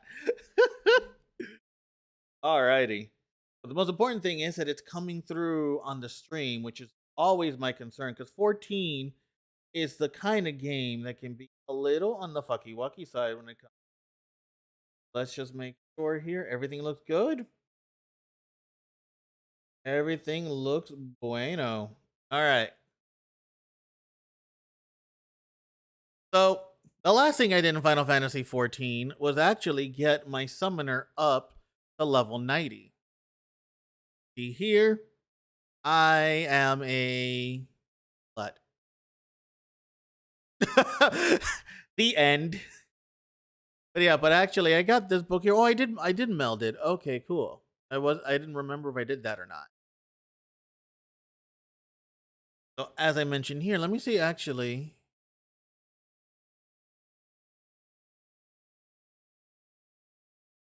I'm gonna give it a couple of minutes because I think that Best is gonna join on their character, but I'm not 100% sure.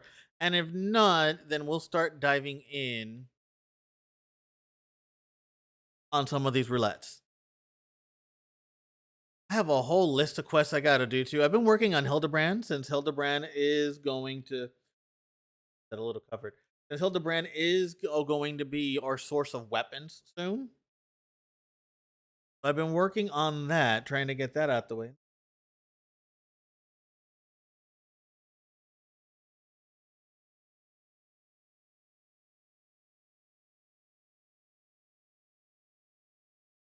Oh, that happened. That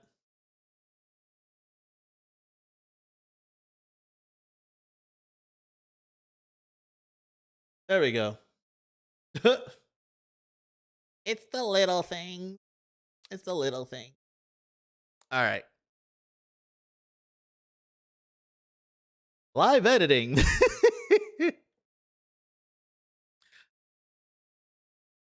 Alrighty. And as far as GD Fighters is concerned, I'm gonna try to see if I can go through all of them, even the new main scenario.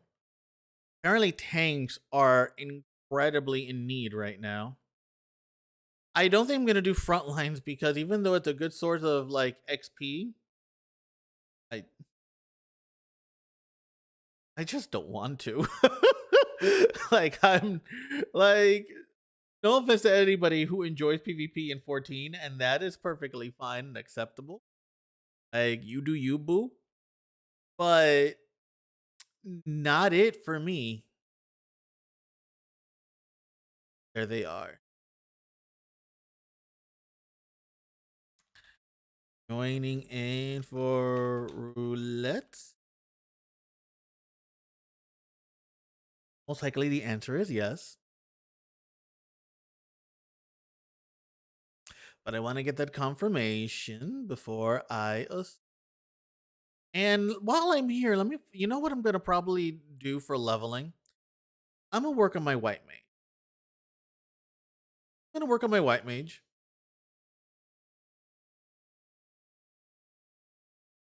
Because my white mage is at level 86.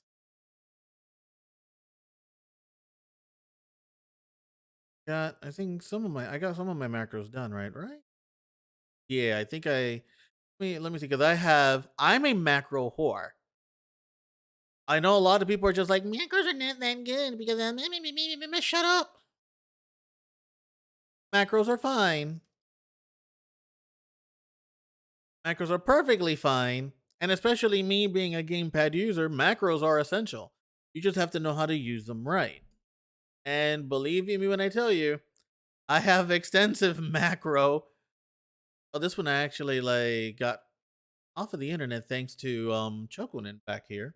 Showed me this. All right, so we definitely have a vest in our party.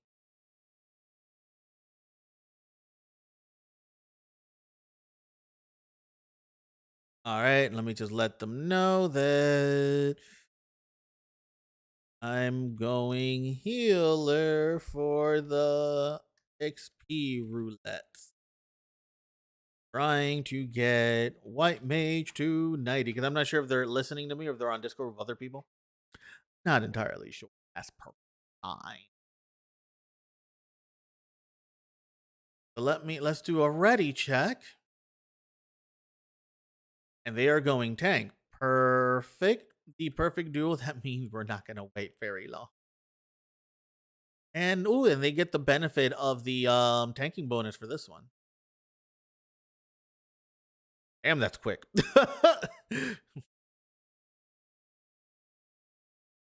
We decided to be the team of people that DPS are literally waiting for patiently and hoping.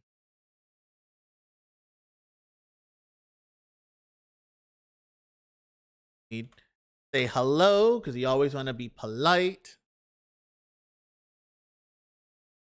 Ooh, and we got a couple of folks viewing cutscenes. This is Pharaoh Serious Hard. I haven't done the hard version in such a long time. I barely remember it. It's gonna be interesting.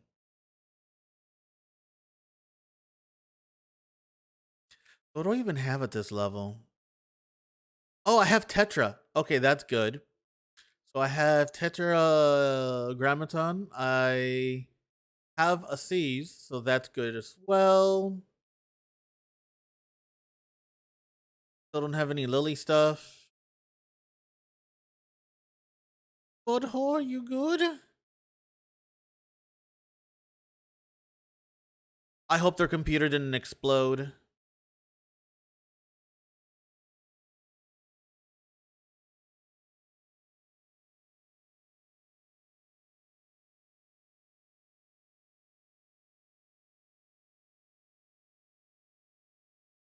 And we got two, including Bodho, we got two new people doing this dungeon for the first time.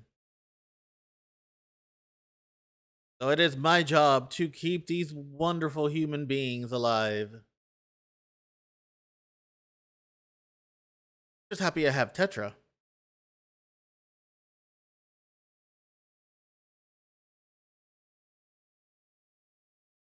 So here with White Mage, you might be thinking, oh, this is a lovely healer. And us White Mages will laugh because who's the healer? It is not us. We are green DPS. You're green DPS and we are proud of this fact. Okay, you stop dying. Here's that. Where was I?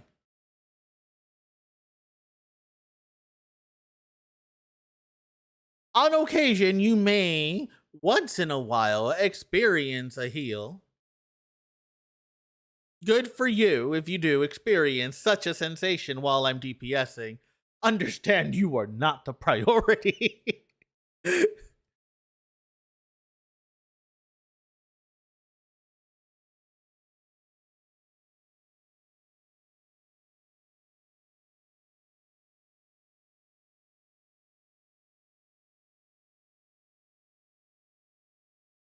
Oh, you're taking damage. Stop that. I don't like people taking damage because that means that, like, I have to actually. Wait a minute. I do have a Flatus Solus. I have a Flatus Solus. Wah! I didn't know I had that at this level. Neat. Okay. I'm gonna. Oh.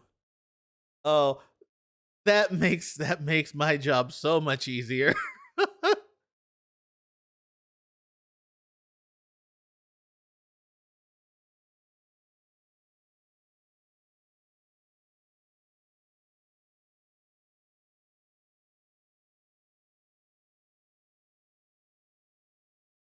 Good old stun lock.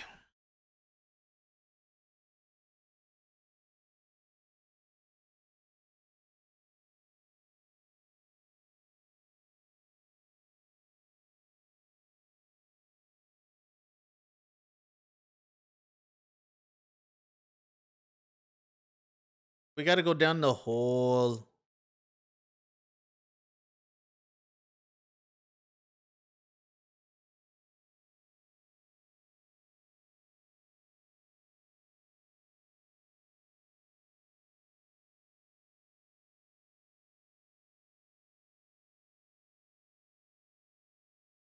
All right. I do not remember mechanics.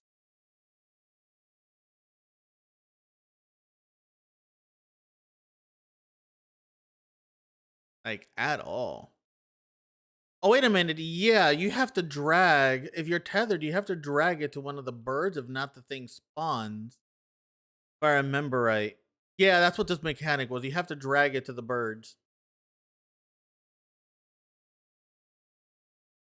If not, that thing spawns.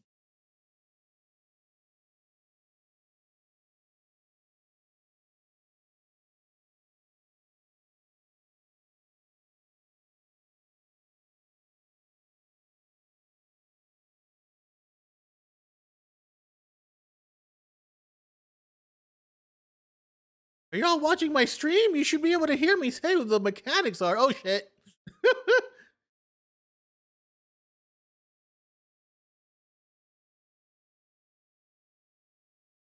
See, the downside, I think they're getting like invulnerability stacks, which are a little bit on the hurty side. Oh, shiza.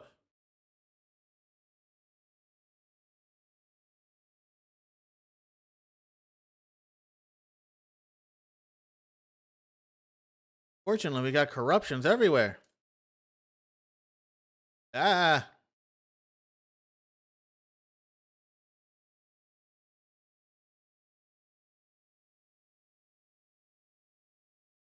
And now I just know to target a bird. Here, birdie, you can get that. Right here, here, buddy, here. Oh shit! Ah, crap.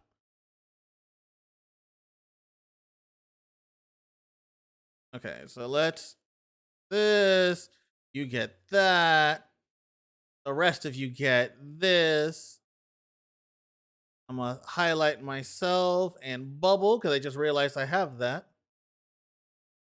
Oh, buddy. Don't worry, I got you.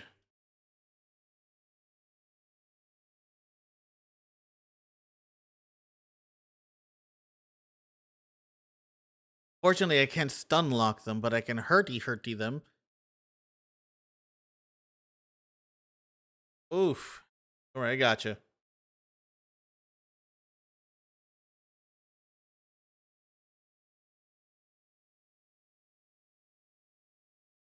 Eat. Nope. Yeah. We got this. Even if it was a little bit on the clusterfuck side, we got this. Oh. Let us. Ay, carajo.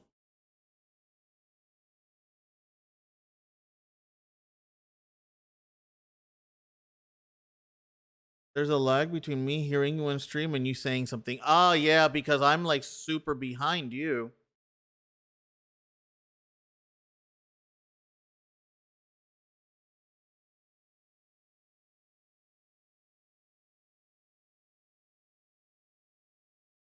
Yeah, I'm so yeah. This stream is like a good almost like 13. I think we clocked it at like 13 seconds. It was behind anything that's actually going on here.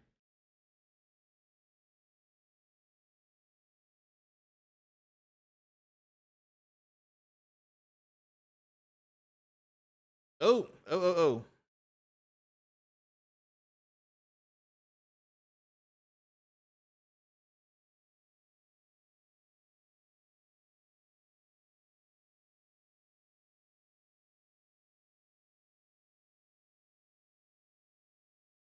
All right.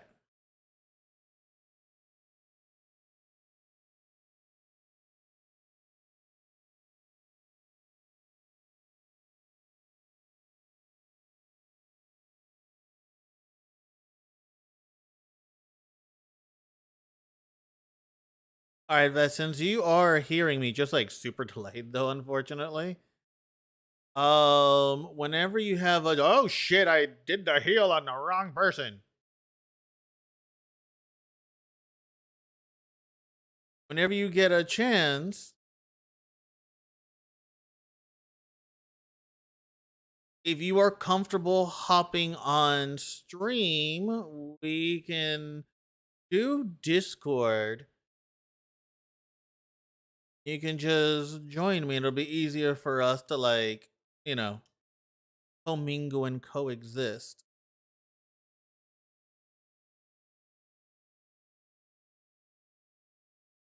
If not, that's cool, because I know you just got out of work, so that doesn't necessarily mean that you're like in a peoply mood either.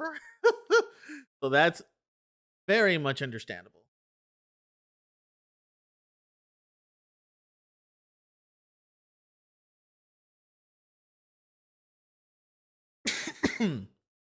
Excuse me. And we can work out like Discord like after this dungeon. We're already this invested. Let's just go all the way through.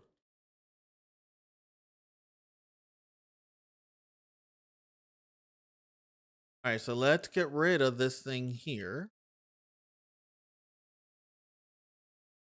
Just gonna keep making bomb.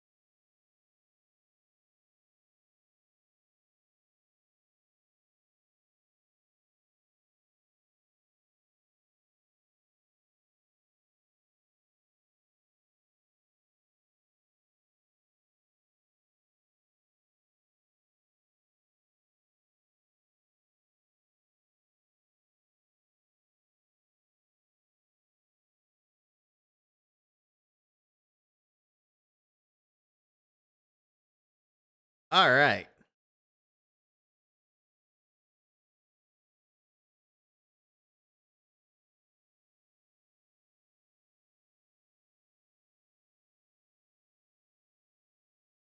Ooh, treasure.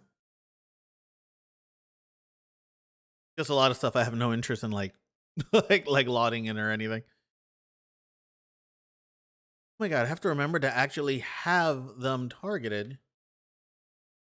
Like the best healer, right? Let me just give myself a regen for some bizarre fucking reason.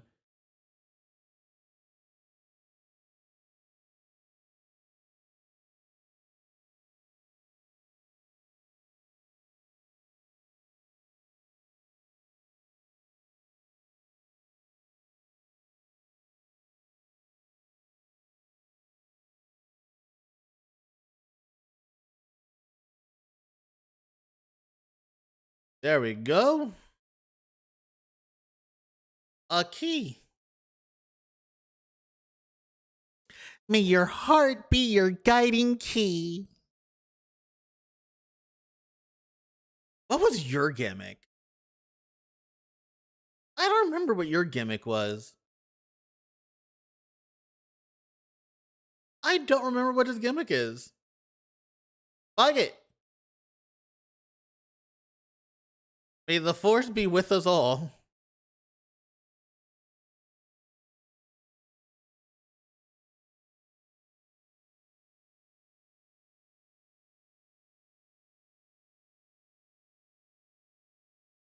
Apparently his gimmick is forcing me to heal people. Don't approve of that gimmick.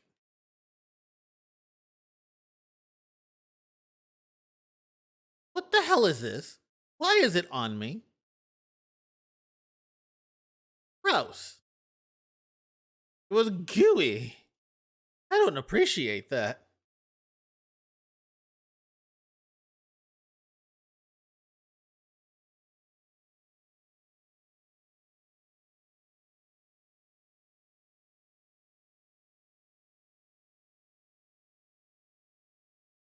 Wait, I'm stunned. Why am I stunned? Oh shit. Forgot. I honestly don't remember what the hell this is. Ow. So that I remain alive. Think we have to blow up these engines? Ow. Can you not, buddy?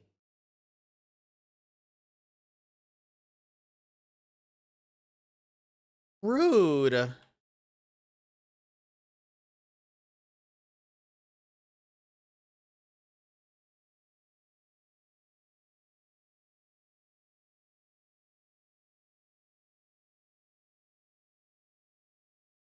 Quien te manda?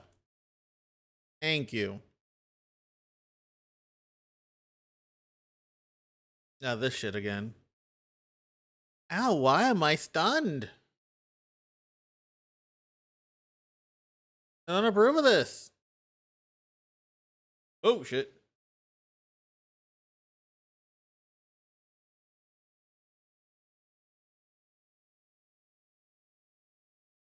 How dare you? How dare you?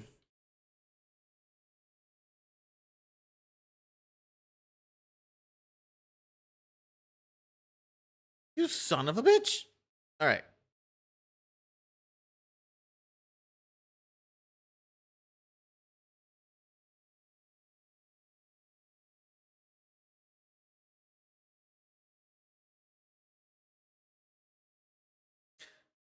Hey, you're going down now, buddy.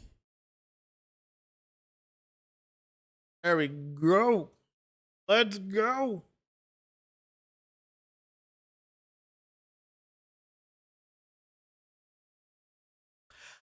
I honestly feel we should throw a canary and see if it dies because that air does not look breathable.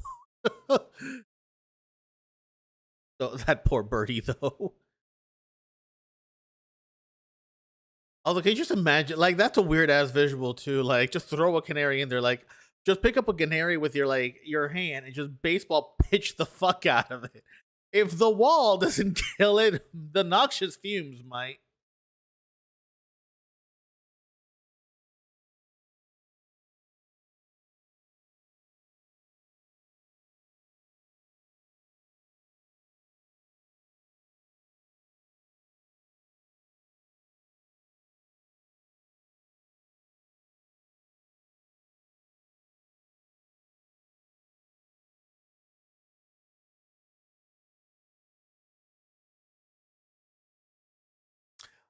Oh yeah.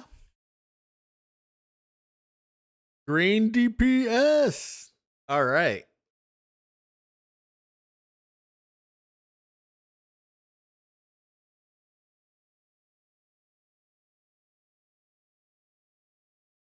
I just realized this whole time I've had the game muted. Me thinking that y'all are just jamming with me.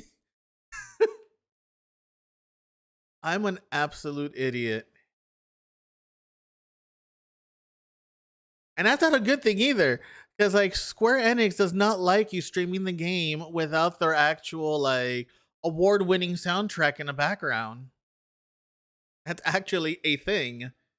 So let me very quickly course correct this.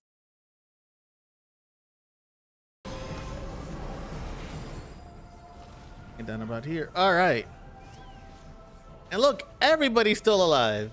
I can adjust the stream and we're good.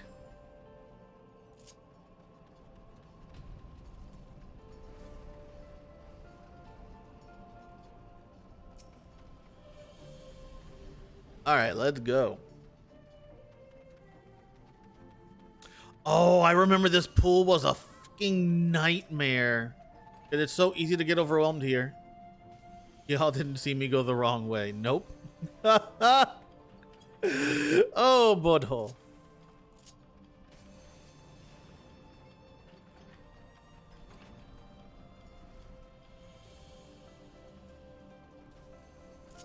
It's cool. There's a lot of new people here. It's perfectly fine. Not at all. Oh, we want to get rid of the bombs, though. Okay. Over here, over here, over here. Oh dear. All right, let me just go. Let me just go over there. It's cool. We got. Oh shit balls. All right.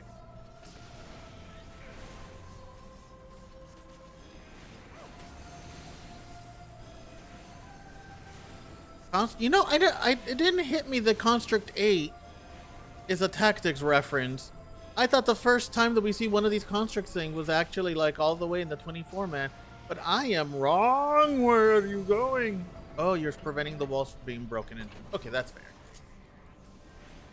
Okay, that's a quick way to get overwhelmed, actually.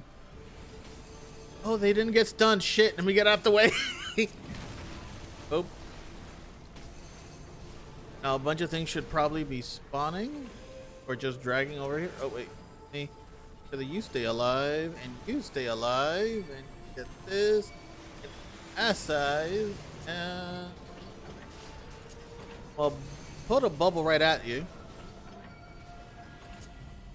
As this becomes a bit of a nightmare, which is what I was worried about. Oh, I should not be the one that dies. You all need me.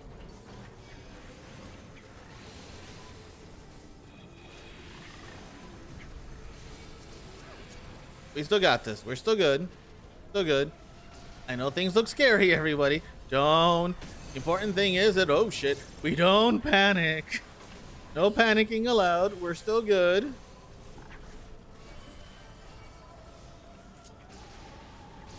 We panic a little bit, though. Alright. Take the chance, take the chance. Oh my god, take the chance. Let's go. Let's do this. Presence of mind, holy spam. Let's fucking go. See, the problem is we didn't blow up the grenade thingamajiggers like the one that's over here. See if I can lead them to it. Okay, there we go, there we go, there we go. Yeah, follow me, follow me. We probably should. Oh, I was in that. Oh no, I'm okay. All right, so this one's dead. All right, cool. Let's go to this one over here now. Okay, we got this. We got this. Look, we got this. So what if I'm sweating at the moment?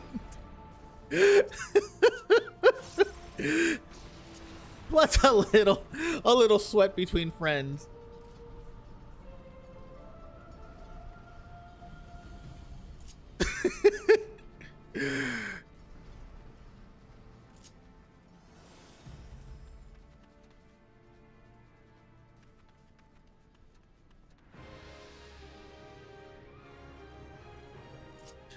All right. I'm actually typed this one out. This one has interesting mechanics. First phase is basically tank and spank. Then a bigger, meaner version comes out, and we gotta keep him away from ads. Ads can get pushed back with damage. If I remember this fight right, at least. It has definitely been a while.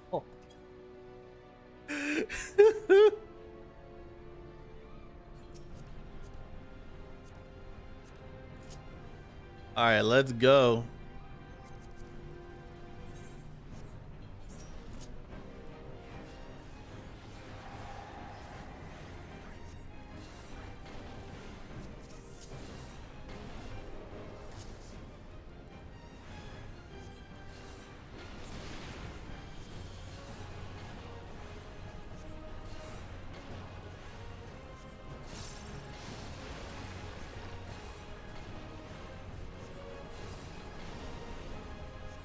Okay, here we want to like just go ahead and blow all of these up.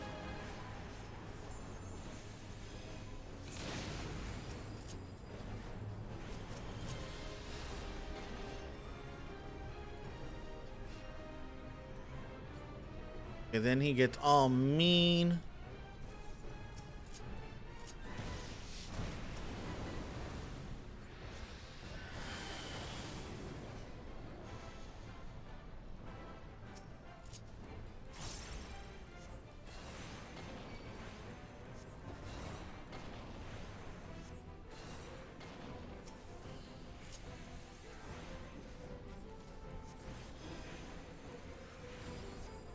Oh, that doesn't get stunned? Oh. Oh. I am in danger. Ow, shit. You jerk.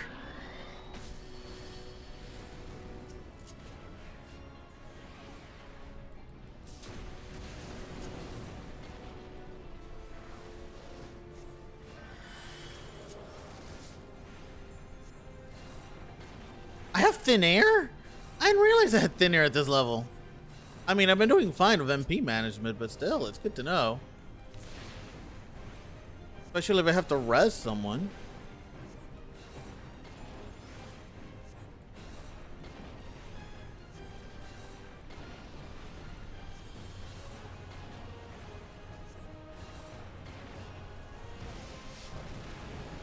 Ow.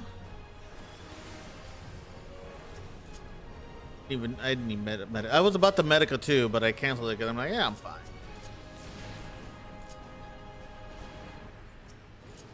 Okay.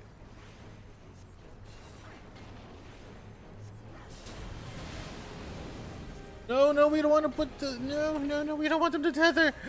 Oh, son of a bitch. Oh, fuck me.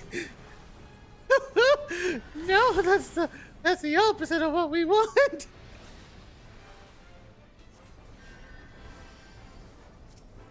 It's cool. We're fine. Oh no. We're fine. It's okay. Let's keep them. Mark. Oh jeez. Oh jeez, Rick. No, you get back there. You get the fuck away. Oh god.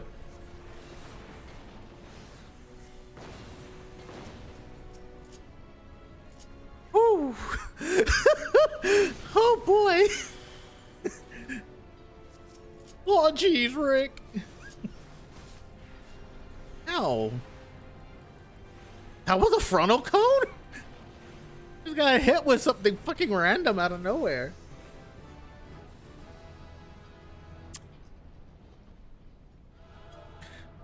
GG. Good job, everyone.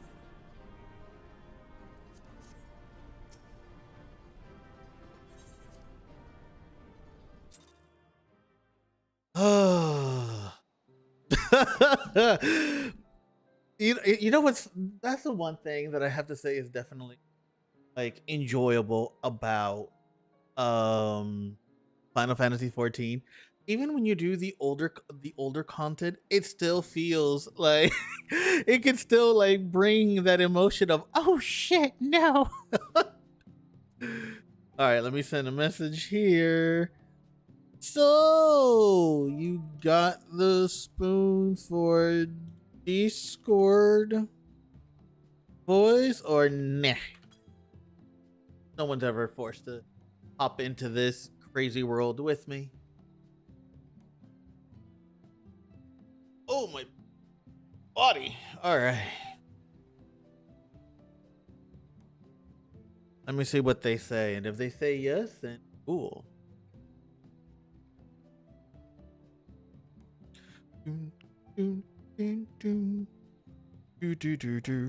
Now that y'all can actually hear it, let me make a quick volume adjustment here because I had to do like an overall volume and I don't like doing that. This is rather just not there either.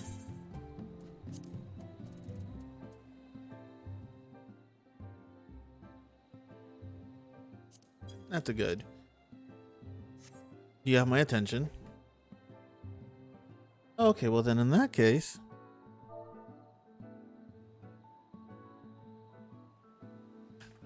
let me bring you on in then.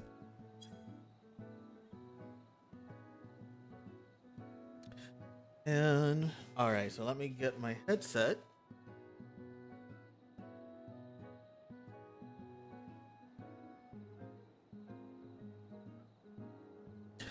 And for those of you that don't know, we do have a Discord. Let me see if this works, because I just set this up the other day.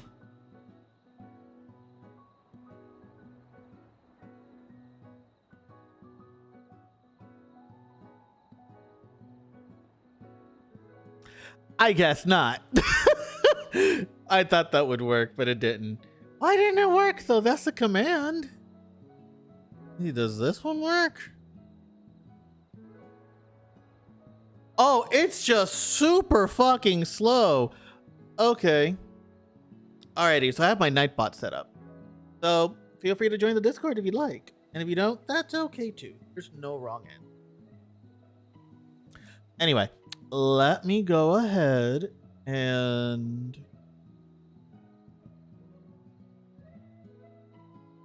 jump on in.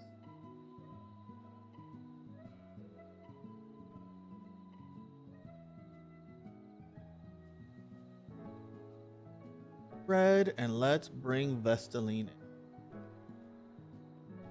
Hello, hello. Oh, gee. Oh, sweet lord, no, that is an echo? Oh yeah, you're gonna have to mute the actual like stream so that Yeah, it no, we're doesn't echo. just gonna mute that. Nope. Hello, beautiful people. Hello, hello, hello. And Vest, if you don't mind, I mean, you've introduced yourself on Twitch, but if you don't mind introducing yourself here and share your pronouns and anything you want to share. Full disclosure. Beautiful people, the Pandaverse. I am Vestaline, though I am Zuryuku in the chat, because this is an old account. The pronouns are they, them, and I am the Gorgon that lurks around the verse, just turning things into stone randomly. Who knows? Find a rock peach somewhere. It's me. Don't worry about it. That is fucking fantastic. And if you have like any because I know you do art, want to promote any of your stuff as well, I am not against it. I'll shove the blog into the Discord. Into the chat at some point. Yeah, it might not. Also, it might not listening to you panic in the stream while I'm sitting there tanking, no idea what's happening. It's like I'm just here. Like, oh, there were mechanics. Oops.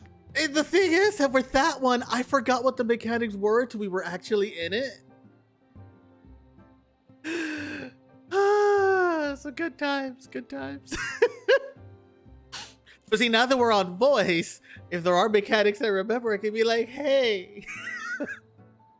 Hey.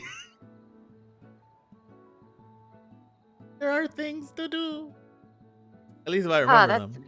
Oh, that's an accidental cutscene. It's like, hey, who's this lady with the arrow? Oh, wait, I forgot about this.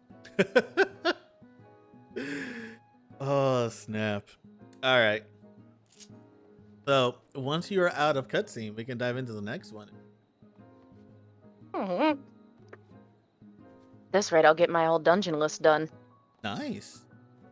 Yeah, because you have a list of shit that we have to actually just do for you just to get the unlock. So, it actually worked out that the roulette just said, hey, how about just unlock this? Sitting there like, why am I getting a cutscene? Haven't I done this? But no, I have not. Yeah, I saw you. It's familiar. Yeah, I saw you with the cutscene, and I'm like, oh shite, this is their first time. I'm tanking it. And you're fantastic. You did great, though. You did great. Yeah, especially that. Like, oh, this is sticky. Oh, like, oh, people get overwhelmed. Oh, this is fine. This is fun. Yeah. Oh no. Yeah. No, that like back in the day, with this particular dungeon that we were doing it without being overgeared. Let me tell you. Oh, mistakes were made. And we were frightened. We went through. It was bad. Who doesn't love just?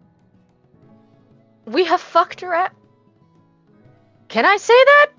Yeah, you can cuss. There's just certain, like, I know, because YouTube is kind of weird.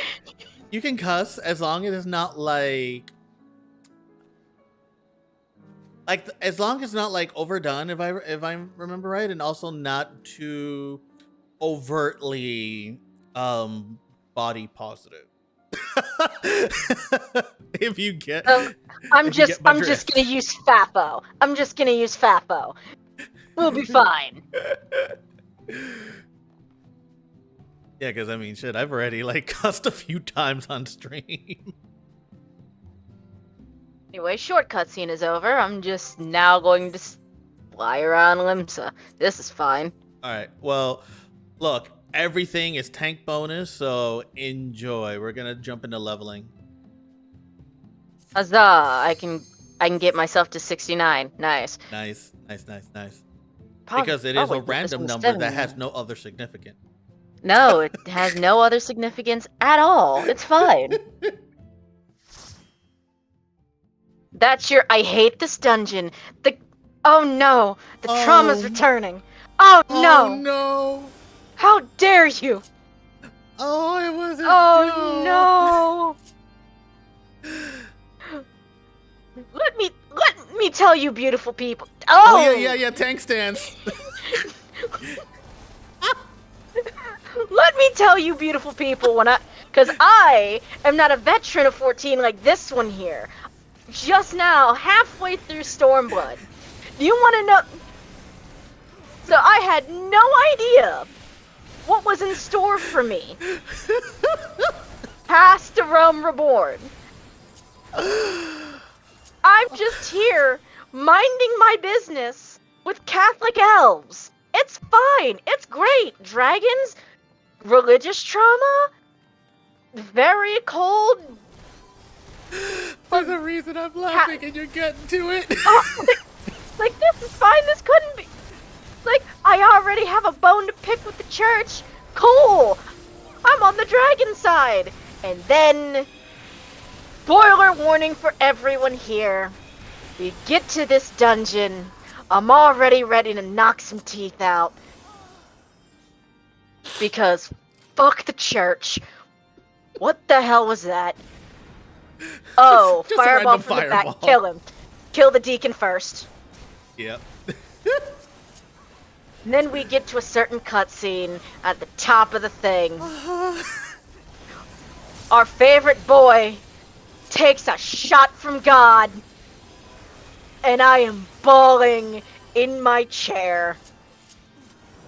Everyone sitting there with popcorn as tears run down my face. It wasn't necessarily okay.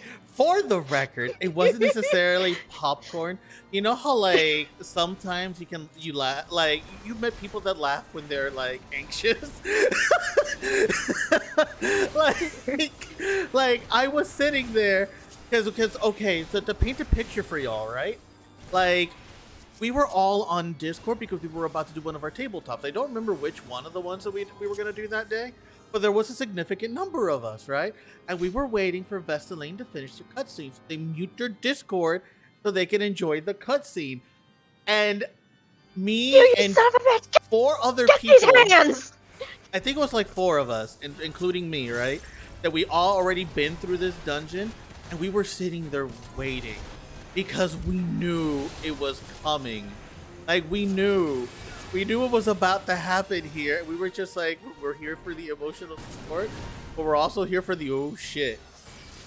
And the next thing I hear is Vest unmute, audibly sobbing, and then remuting, and then having to leave for a second to recuperate. And I'm sitting there like, oh no! Get these hands! Because I had sat there noticing things. Now, Turk will tell you, what the hell is this on my head? You get off me. Oh, it means that you stay, you get away from everybody else. Ah. It just means you're targeted. Now, I'm sitting here. Turk will... Mr. X is here will tell you that I am very good at noticing just hints of this gonna go bad. Oh, they are. Like when it comes to like foreshadowing, you cannot get one past Vestal. At fucking like, oh, my favorite sun boy. He's, let's be honest here, he's gonna hop on this dick and he's not gonna stop. he wants bad. Oh yeah, especially like, the Japanese version. Woo-wee. I wish we had gotten those lines. I know. To this day. Same. I feel like we got cheated in that regard. We got just like Fem Al Ra. We got robbed. We were robbed. We got robbed. We were robbed of Fem Al Ra. We were robbed of of our best boy with his best lines. We're robbed of cakes. There was so much that we've been robbed of. And the further along we got in the game, the more I saw my favorite son boy. I kept thinking, there are more red flags here than a military parade in Beijing. Shit. Something's wrong. I don't like that. I don't like that one bit. And I kept telling myself, we'll see him again. Fine. It's fine. It's not fine. Not fine at all. Like, when this content was like, current, right? So all of us were doing this dungeon for the first time. Let me tell you, none of us were okay. Like, none of us across the board were okay. Oh, I think the samurai is. But none of us were okay. At all. Like, even fucking remotely. On Balmung, it was so bad that there was one person who had an item which was similar to, like, I think the item was just like that, who literally just, all he did was hang out at the spawn point when you exit the dungeon, because all, like, if you're doing the MSK, when you exit the dungeon, everybody exits in the same point. And all they were there for was just waiting for people to come out of this dungeon to offer emotional support. It was like an emotional support, like just like little bubble there forming of just people coming out of the dungeon, fucking emotionally wrecked. Emotional damage. You know what the fucked up part about that is? But while I was playing it, I had noticed people who would Fantasia themselves to look like Hashafon, hanging out in front of the door in some gray robe with an owl mask. I still don't know what that is. Oh, yeah. Just dancing in front of the door. I'm like, what the hell is this? And all of y'all clammed up. Uh-huh. Because I'm pretty sure the spoiler is twofold. Twofold. It was so bad because, like, Vest would ask us, like, as they were slowly creeping up on this point of the story, right? And we know it's coming. We all know it's coming because, like Vest would say shit in Discord like, "This is weird. I feel like XYZ is gonna happen," and immediately we were DMing each other like, "Oh no," like, "Oh no." Like the Tauros part of me to be wrong for once. Yeah, once. Yeah, but we're not designed to be wrong. We're designed to have to tank everybody else being wrong around. And now here I am, sitting in Stormblood, which I already have my own bones to pick with it in terms of pacing. My god, guys. What is happening? I enjoyed it, but yeah, the pacing is... The pacing's garbage. Yeah, that's for sure. And who built these? Who built these these knights? I get the joke. Oh, it's you. I've been hated you. Come here. Cut me to... This is my last resort. Fuck you. Oh.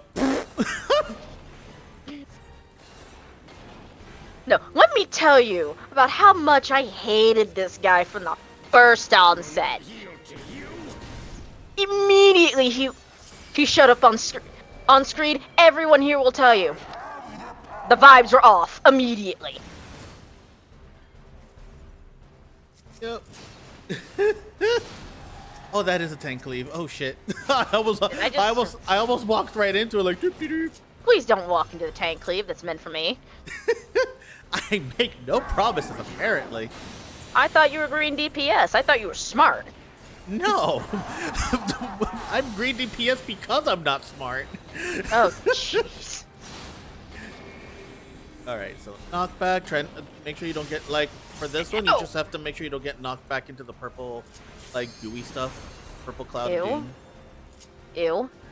The vibes are rancid. Yeah. As is always with the church. Yeah, pretty much. Avoid the fart cloud. Whatever Ishgardians eat. My God, that hurt. Yeah, you took a bit of a hit there, buddy. That's concussion. That may. Why do I not have some? Possibly. And right now, I get to deal with Xenos and his horse shit. Like, just tell me you just want to fuck. Shit, I'm an idiot. I'm an idiot. They got it.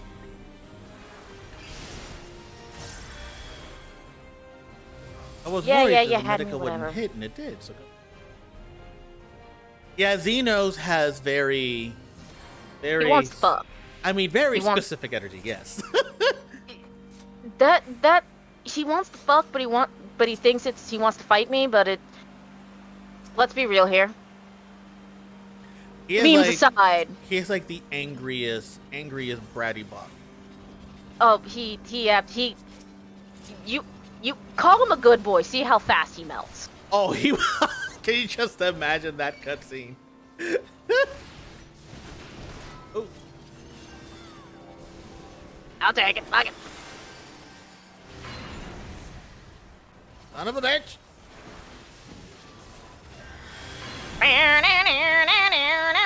I'd like you all to stop dying. I make no promises.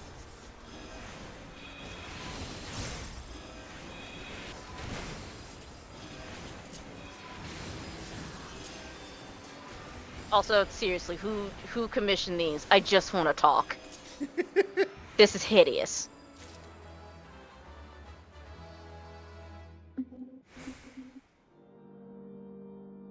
Dang it, Vestaline, you should quit horsing around. I'm gonna materialize into your living room and throttle you. Choco will not say a word. He will not. No. If anything, he'll hold me down so that I can get killed. He'll tape it. What are you talking about? Yeah, that sounds about right. It will be that one meme. Choco in the background laying down with the camera. You started this. Come here.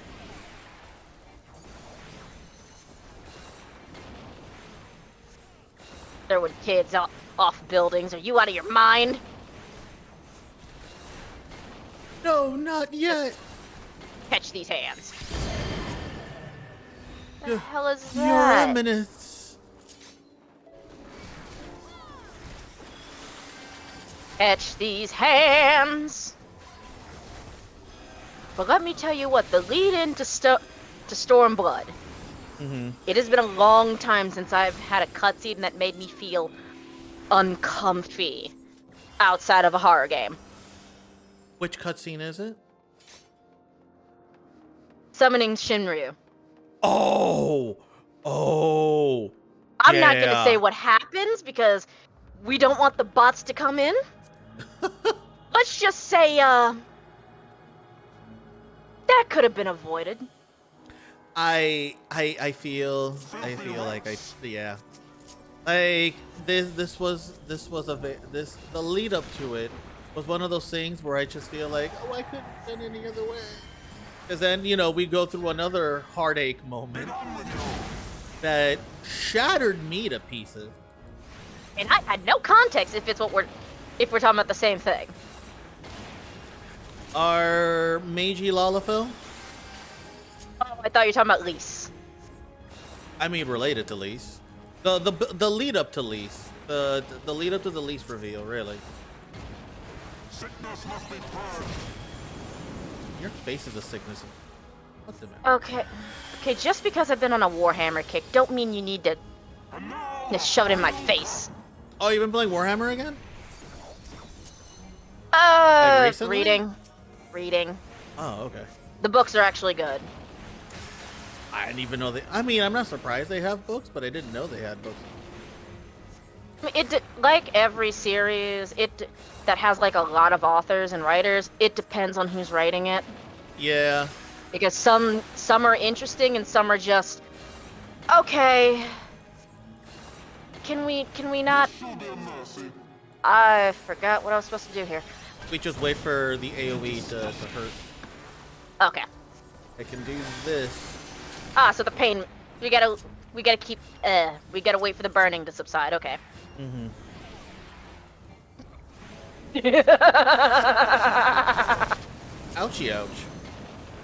I'm just gonna let you have that and see if you figure it out. No, I know what you were going with it. I am simply not interested. Oh, probably for monetization reasons. Shit. Get away from me. Get away from me. So the... I can make so many Catholic jokes, but I'm not going to. Not on stream. Yeah, because that would be low-hanging fruit. I mean, so are the censors.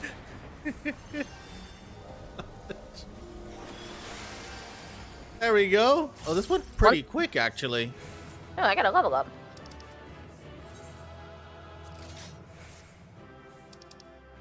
The DPS here, like, absolutely just...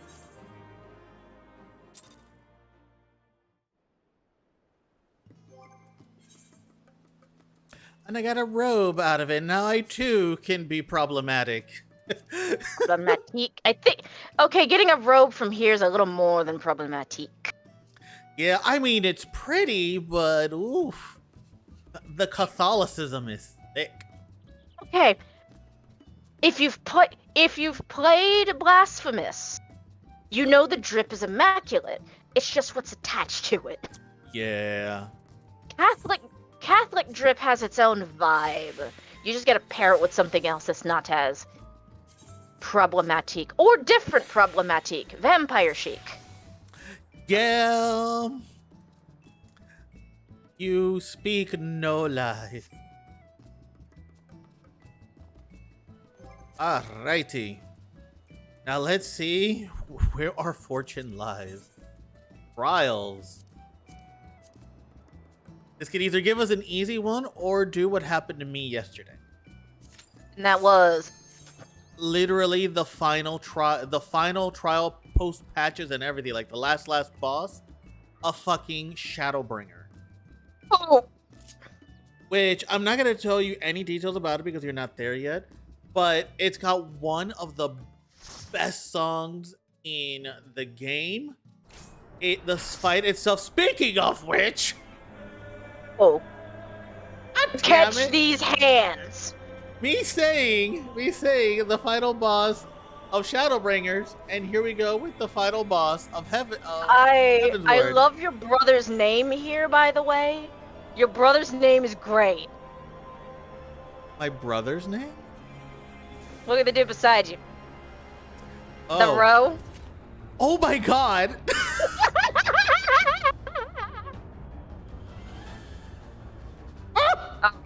Cutscene. what the? Oh, let me screenshot this. Let me screenshot that. I need to save that for prosperity. Hold up. Yes. You and me both. We're just gonna keep that. Our other of the triumvirate needs to see that. Oh. No. It's fantastic. Oh my god.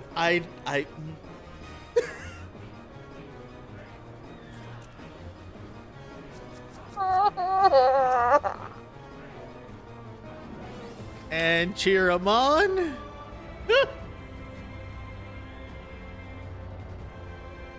Oh, he's a ninja. Okay, I had to remember what that symbol was. That is. And thoroughly enjoying that cutscene. Or a DC. He is very proud of it. Oh, he is part of the pre-made. There he is. Catch these hands, my guy. I forgot how this fight went. My tank stance isn't on. Should I have it on? I don't know. The other person is tanking it. So okay. You can just basically off tank for now and just go full fucking me. Stoked. Let's put some salted earth under this. I need to read what my abilities do again. I've just been kind of doing this by the seat of my pants. No, you're fine. As far as off tanking, one thing that I always recommend is you can put your tank stance on just enough to be second on the enemy. Always want to be second. Because if the tank dies, it's gonna immediately go for whoever the second person is. So if you're second, it's an easy way to recover a fight. So I usually toggle my tank sense on and off, just you know, like make sure that I'm like in there. I'm still in awe. Noted, but I'm still in awe that got past the thing. I'm so in awe. What? It got past Square's sensors? Oh shit, turn Are around. you kidding me? Oh. There we There we go. go. One Catch person these got hands. hit. That's okay. Actually, Let me Gordon is tell going you. down pretty quick. Again, Square has a thing that I don't see in games very often, and in 14 specifically. Horror sequences in non-horror games. I want to Oh. see more of. Yes. I Because feel... there have been... Oh, go ahead. Because there's been at least 2-3 scenes from this game that have left me shook. Wait till you get to Shadowbringer. Oh, boy. Shadowbringer gives you horror scenes in non-horror games. Yo, can y'all like get away from me, Blaze? Oh, this person is following me. Please Oh, stop she's a following baby. me. Oh She's a my God. baby. I didn't have enough chance to even type it. I was about to say stop following me. I was about to say, do we have a red mage? We have a red mage. Yeah, at least I'll get red if and when I die. Oh, let me get out of that. That did hit me. Whatever. Hey, you're fine. Damage at this point is kind of negligible. Or fair. Okay, so for this one, each of you tank one. Unless they just like die immediately. This is a pure tank and spank at this point. Yeah. Like, the end of this fight, where the old man is staring at you like, what are you? And you're just a black love shadow of just, fuck around and find out, my guy. I love it. That's like one of my Like- favorite moments in this game. And I know very little about the rest of these games aside from memes. And out of context memes. Like, there's the one dude in an outfit that only reads to me as, I'm in my best, but I'm smoking 3 packs a day and drinking a bottle of whiskey every other day. Who is that referencing? Is that Jax or Orin? I said from this game, Oh, not from this game. 10. Shit. Whoops. He's a Garly, and I know that because he's got the eye thing. Oh, I think that's from one of the 24 mans. You'll find out. Alright, he's untargetable right now. Yeah, you have to stand here Ow. Ow. in the center. Motherfucker. Motherfucker. Quit with the fireworks, you're making me go blind. I mean, it's very pretty.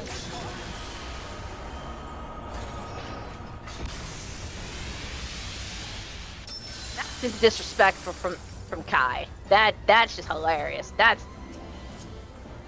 some mean ass disrespect. Survive my divine reckoning. Impossible. So, speaking of Square Enix, it's interesting because I feel like they dived into horror after they did their first Parasite Eve game.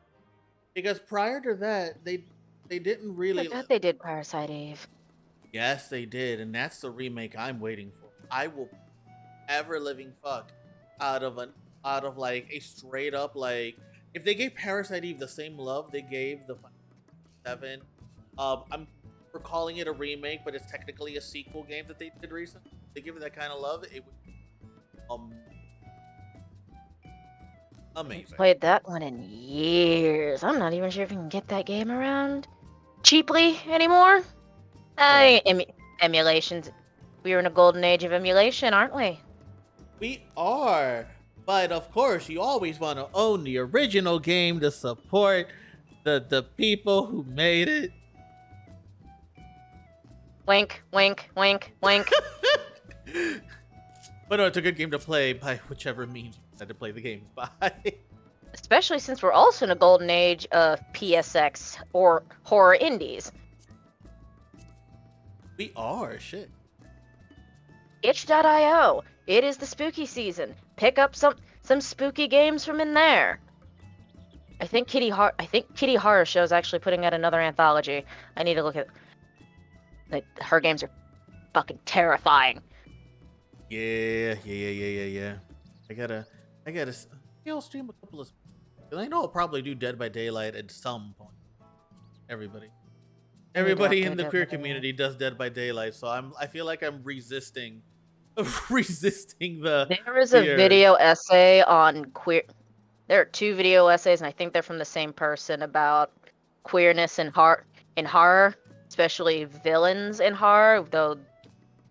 That one, the framing device is the recent Hannibal series. I'll send you those later. Oh, so ready for main scenario? If we get fucking whatever the base that is, I'm going to scream, but sure.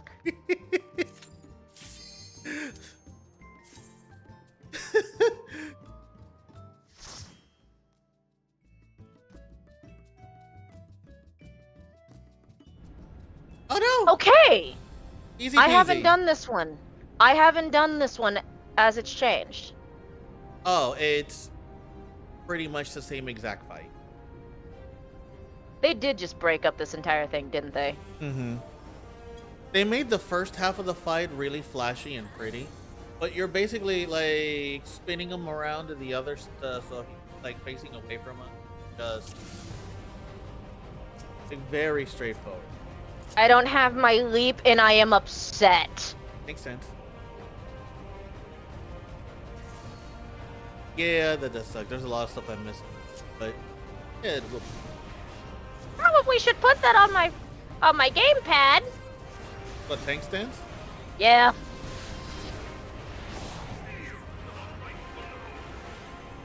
Yeah, I don't have it assigned to a button, per se. So stand in the north area. So basically, like, face him completely away from us. Like, you physically. Well, now it doesn't matter. You're north, like, looking at the thing at the same time. Oh, Jesus! Oh, yeah, your HP is really low. I gotta do something about that. Yeah, for once, quit DPSing. Oh, what the hell? Why would you say such a thing? Healer adjust.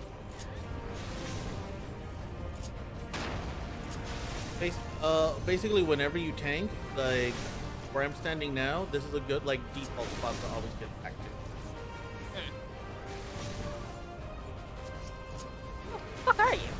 Oh, well, now I move, but here. Oh, God. Basically, now we can't stand there because there's a whole thing about to blow it the fuck up. And let me get out of unnecessary damage. Okay, so now we're all gonna get bound here. Like, okay. You see where his butt is at? Yeah. That's where you should be standing. Ah. And that's literally... Oh, this is gonna hurt. No, it's not. It's cinematic.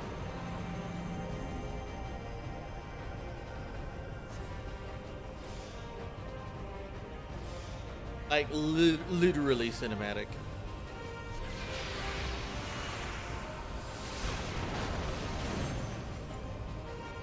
Now we just beat him up. I'm just gonna go to his butt. That's a good spot for you to tank literally just about any dungeon boss.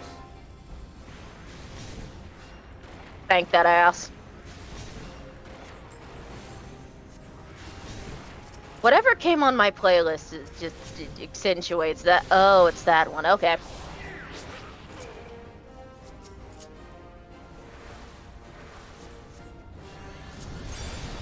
Like, what other scene out of this game left me shook? Oh yeah, Temtara hard. That's a good one. That cutscene at the end of that one's like, oh. All right, reposition yourself so you're not in the whirlwind. What whirlwind? Oh. That blue shit. Ah.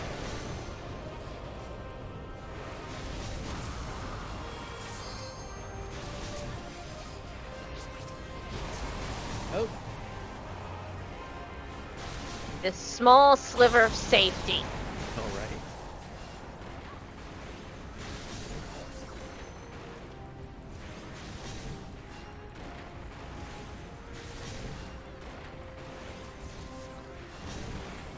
It was like, oh, we're not done with this. That's not a white mage, that is a necromancer. I don't care what anybody says. It's kind of funny because this game, like, definitely, like, has necromancy. But there's only really, like, one instance where they actually straight up said this person is a necromancer.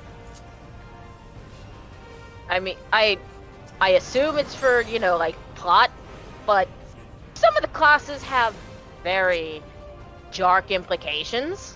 Oh, yeah. Dark Knight being one of them. Yeah, Dark. Oh, my Like- God. I love the plotline.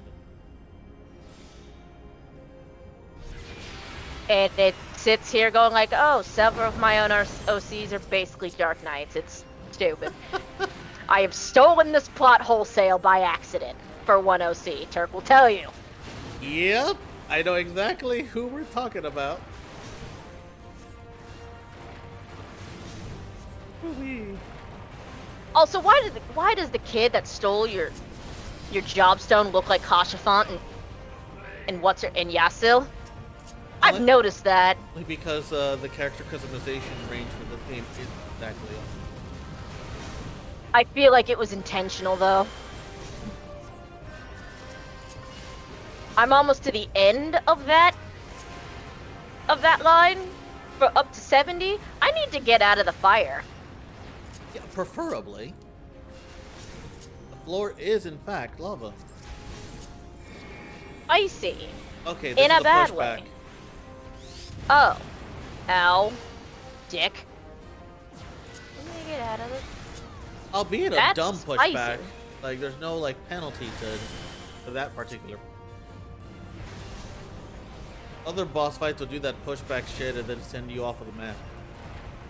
Cough, cough, what, Ravana? Cough, cough. That is a very good example, yeah. Cough, cough, Titan.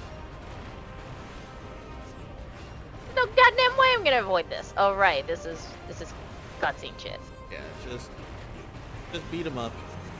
He's not wearing any shoes right now, but take them in. I mean, we can turn those paws into shoes, it's fine. Colin Douglas, it's fine. We'll find a way. Anybody would find a way he would. Well, probably just not a very good way. Well, Douglas, how do you want to take his shoes? Pop him at the ankles. Big sister just coming in. So you're not gonna beat him to death first?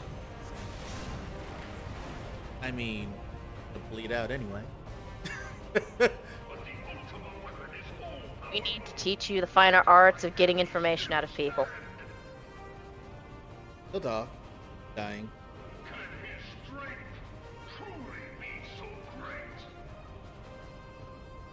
It is the blessing of light that confounds you.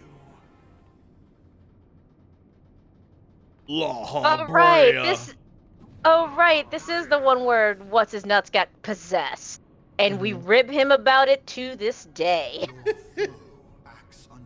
I mean, it's probably a hugely traumatic event for him, but for the most part, we're just gonna rib him for it. I often wonder if that's the first time he's had another man inside of him.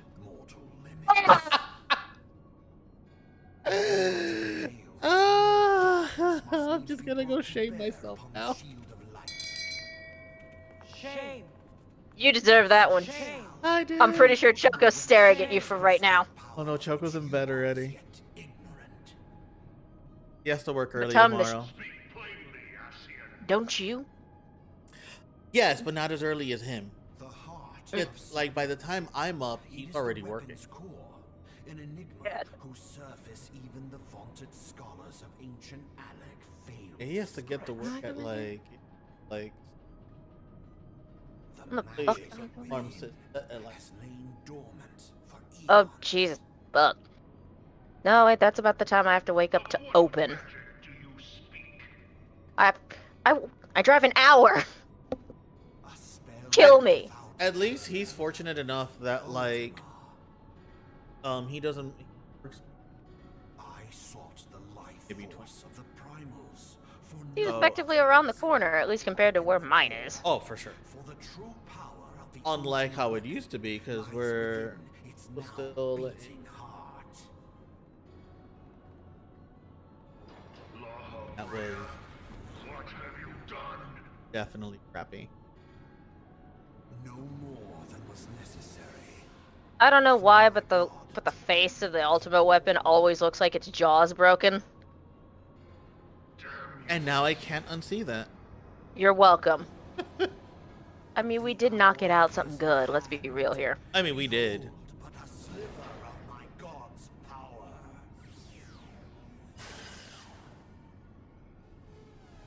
I love how they make a really big deal about this spell, and then it's just like downplayed later in the game.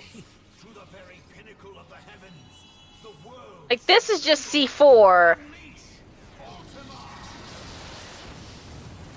And later in the game, you run into veritable nukes.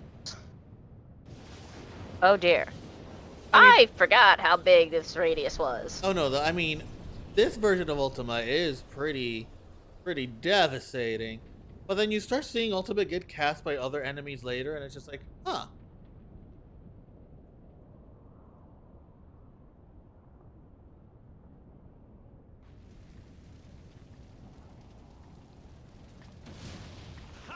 But thankfully, I'm not even sure why he put a barrier up. Like, Warriors of Light have, like, Superman-esque fucking durability. The amount of shit that gets flung at us, we get bodied, thrown off a mountain and shit. We get up and we're just like, well, that sucked. Then keep... strength you had left. I can see why your Warrior of Light slowly starts getting more depressed at the end of dungeons. Just, alright, give me the whiskey. Like, by the time you get to, like, Endwalker, basically, by the time you get to Endwalker, you start to get the vibe out of the Warrior of Light, which is like, oh, so you tell me I'm not immune to trauma. Fuck, okay. I thought that was part of the echo. From what I've seen, at least in GIFs, it just looks like after every dungeon or every mission, it turns into a case of, so I'm going to go to the bar, have a cry, and drink your entire stock. Yep, that tracks. We're going back to the quicksand to make horrible choices. Because what else do I have going for me? Yep. Pray, return to the quicksand and just get crunk. Oh wait, I should be pointing. Completely away from us, like directly away from us. There you go. The fuck is that? Oh right, it's aiming for me. Yeah, whenever you see that, that is your cue. Oh goddamn, that is your cue That hurt to me. do your cooldown. That's the tank buster mechanic. Oh, my fucking rampart.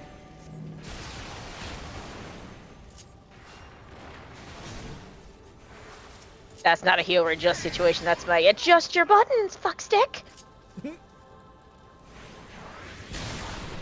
I just healed that HP, sir. Well, it's gotta be even worse for Warriors of Light that are active tanks. Oh yeah, the amount of abuse have to stomach for tanking. And I guess it's true for like any MMO if you really break it down.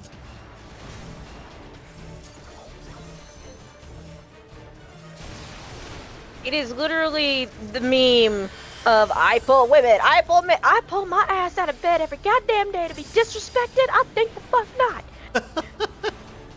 That is literally the mood by the time you probably get to Endwalker. I'm not there yet.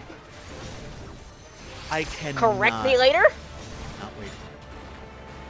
There are so I'm many Probably things going I to be want to sobbing. say. Oh, yeah. Oh yeah. There's just one scene that because you know I streamed all of Endwalker. Okay? Like, there's Yeah, I this, dipped for most of it. yeah, you had to because it was heavy spoiler turd.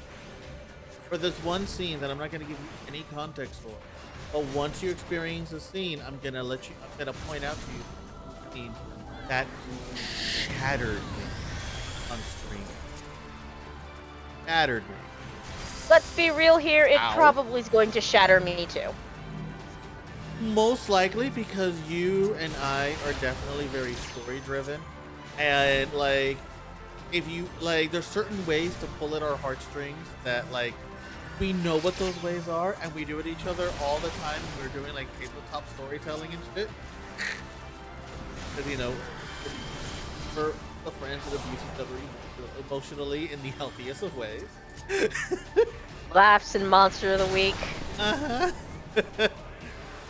But this is one of those moments where this game, even now, I can't think about this scene without getting misty eyed. That's how bad it is. Oh no. I am actually trying to keep myself emotionally composed because, of course, my brain is just like, oh, trauma? Oh, let's replay that. I know you love replaying your trauma. Yeah, so I'm trying desperately. Hey, Emilio, chill the fuck out! Right? I'm trying to desperately stay composed. But it was such a good. I cannot wait for you to do that scene. Suffer with.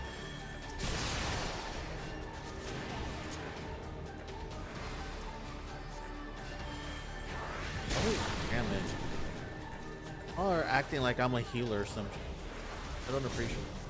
I wonder what the green means then, good sir. DPS. Everybody love them deeps. Citadel Buster. Sir, that's a war crime?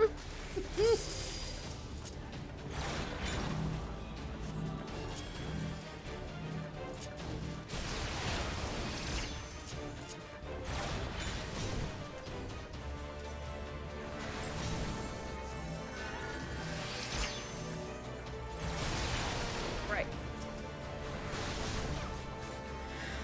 Any idea how long it took me to figure out that was oh, that arrow's supposed to cut, you're supposed to go to the person. That Dark Knight quest took me far too long to actually finish. No. You know what? And it's such a common one because they started out with that one, but then they also now they have 6 different versions of it. So it becomes even weirder to keep up with. Let's see which one of these two are gonna do their LB first. Oh, it was a samurai.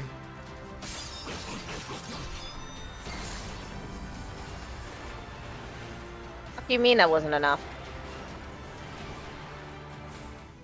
Oh, okay. We did it! We saved the city! Everything on fire around us. I was literally zooming around the map as you said that too. We saved everything!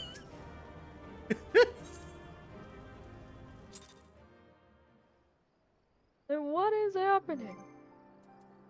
Alrighty. Do you have one more in you? I believe I have one more in me. I ain't got shit to do tomorrow. Okay. Would you rather 24-man roulette or 8-man endgamey roulette? I'm game for whatever. I'll just be right back as I thirst. Okay. I need to hydrate. Okay, I'll wait for you before I queue us, because,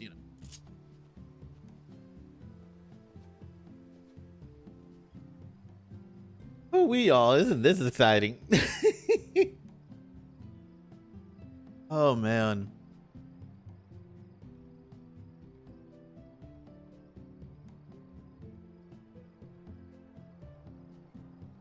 Yeah, it's always interesting. The one thing that I feel this game definitely got very, very much right is the storytelling of it. Are there plot holes and a couple of moments that they And a stowed away water bottle and in my bag. But yeah, like that's the one. Like I was like talking to stream for a second there. That you're back. One thing that I feel this game got right, like despite everything, like like the story is. I mean, the game is pretty and the music is amazing, but one of the best things about this game is the story, and it does have shit in it that I absolutely do not like. However, overall, just the cinematography alone, I'm like off. Like, I've also heard the comparisons, like, oh, this is gonna beat WoW, this is gonna beat WoW. Take into account that WoW's story has gotten progressively worse and worse and worse, and this is coming from somebody who used to play WoW way back in the day, haven't played it recently, but on God, I will never forgive them for what they did to Sylvanas when I heard about it. Fuck y'all, Blizzard. This is my opportunity to say, fuck Blizzard, never forget what they did to their employees. Fuck you, Bobby Kotick. Here at the Pandaverse, we agree with all of these statements. All right. But it's like, always remember that, yes, 14 story is very good, but comparing it to something that has literally chopped its own legs off at the knee, frankly ain't fair. Yeah, like... But the thing is that there's like very few MMOs that go this deep in storytelling. Like they'll have storytelling, but not like to this extent. Like I think the only other one that I would definitely put really high up there with the storytelling is actually Star Wars. The Star Wars MMO, they have their moments where it drags for sure, but once you get into the later DLC stories, oh my god, like I'm invested. It's really well done. I don't remember where I was going. Why am I here? Why am I out in the sticks in Lenosha? How'd I get here? Question. No, but anyway. All right, so I think I will just do normal raid for us because 4 man might be like a lot to end the night with, unless you're cool with a 20. It does give more XP. Anything. I'm good with anything. I'm just gonna switch to Machinist. Okay. Let me catch up. Yeah, I have cable tanglement that I've been trying to undo this entire damn stream. There we go. It was bothering the ever-living crap out of me. You know what? And you know what? Never mind. We're gonna do 24 man because you just switched over to DPS, and they got DPS bonus on that one. So I'm gonna do that one. Dope. Lock that in. Although I might regret everything because I'm going as healer to a 24 man, but I've suffered this before. It's not it's not my first like rodeo of pain. I need new jewelry for my Machinist, but we'll get to that. We'll get to that later. Probably need new jewelry on my Dark Knight too, but also we'll get to that later. Where the fuck is Conjure? It's in New Gridania, right? Where the fuck is where? Oh, Conjure? Whatever the yeah, it's definitely Gridania. I'm gonna have to search this entire elven fucking city in... No, you just go straight to the Fane. Like, it's probably marked on the Aetheryte. Right, I rarely go into that hole in the wall. Oh, the literal hole in the wall. Gridania is a great place. It's here in Auroch, straight from the steppe. It's either that or desert capitalism. Yeah, that sounds about right. I would have gone to Limsa, but I wanted big explosions. I have no memory of this place. That is a literal pumpkin head. That pumpkin head has dripped for days. Look at that dancing pumpkin man. Oh my god, look at his name. Ghost in a Link Shell. That's great.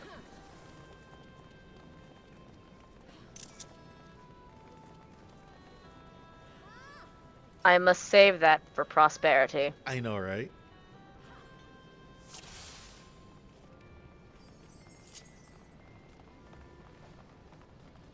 So you have done this one before. I have. I just have no memory of it. Yeah. The I memory usually don't do 24 mans alone. I mean, error. Memory's gonna kick in for you real quick once we start getting to like the first boss. Why is it that 24 mans always... Everyone shows off their drip immediately to 24 man? You know, and it's funny you say that. Because, like, I think 24 man says there's like literally 24 of us going in here. Like, the only way to stand out is with your glamour, because otherwise, I mean, like... Can't really tell the difference between everybody. Really can't. So this is everyone's chance to be like, look at me. Look. You see this? Look. You Can't wish. fight the darkness and depression if you ain't looking cute. Yep. What if I'm already depressed? Look cute anyway.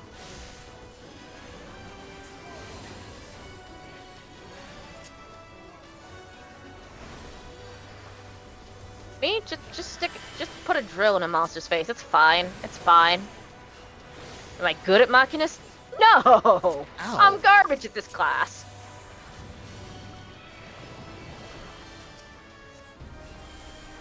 Somebody already dead? No, Several people already dead. Not on ours. How are they dead? Don't look at me, but they're all deeps. That is, like, impressive. I think some of them are actually sprouts. I do not know what the crown with the hammer is, but we'll figure that out later. It's fine. It's fine.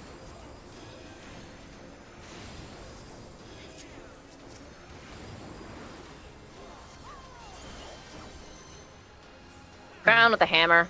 Somewhere. Where do you see Somewhere. that?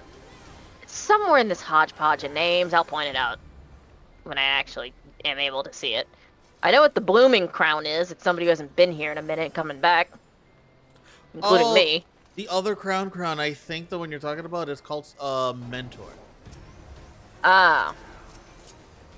I got an invitation to one of those and I thought it was just spam. Oh, probably to the new player network. It's actually system generated. Oh. Yeah, so what Square Enix tried to do was create an environment for new players by basically making it so that players themselves are the ones helping it. Which it's an MMO, that's how it should be, but they try to like incentivize it by giving you like a fancy little icon and your own little roulette board. And I don't feel like that worked, did it? No. People unlock it just for the extra roulette. I don't even know if the roulette even exists anymore. I have it. Yeah, Warframe has sort of the same thing, only it's whatever the fuck that the publisher's name is, didn't actually come up with it. People in Warframe are just that friendly. That's actually pretty dope. Oh yeah, no. Like, no, me included. Like, if they see you're new to the game, or you just say, like, hey, I'm new, I don't know what I'm doing, you will immediately get people going, hey, you want to trade for the good stuff? We'll tell you where all the components for this, and this are. You want to come into my clan so you can get ahead and get to relevant content before us? Well, before getting to anything else, it's a little terrifying, especially for people who are very used to getting vitriol. Yeah. But no, Warframe, despite everything about it at times, especially the FOV, my god, the FOV sometimes sucks. No, people are actually, that is like one of the most friendly, would I call it an MMO? It is PvE. Well, it's definitely got MMO like energy. Yeah, energy would be a good way to word to say. I was gonna say element, but energy feels closer to what I was going. I hate this thing. The memory's kicking in, and I hate this fight in particular. I knew it was coming. And I knew it was coming from this fight in particular.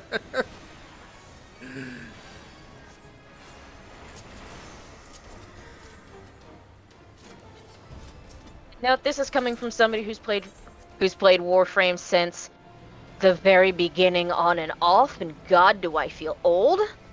Help. You feel old? Oh. Oh, shut up. I've been playing that game since 2013. Oh, that's adorable. That's when it came out. Vale boomer.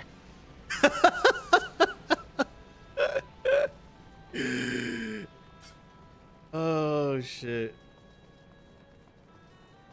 Yeah, what made me feel really old is Final Fantasy XIV hitting the 10-year mark. Oof, this game. Bad things happen. You're not Russian, please. Bad things happen. We know. We know. Oh. The question is, do we care for our bodily safety? Probably not. I'm in Alliance C. Yep. Where's C? There it is. You know, I'd love to not get stuck on the furniture. I'd love that. Love it.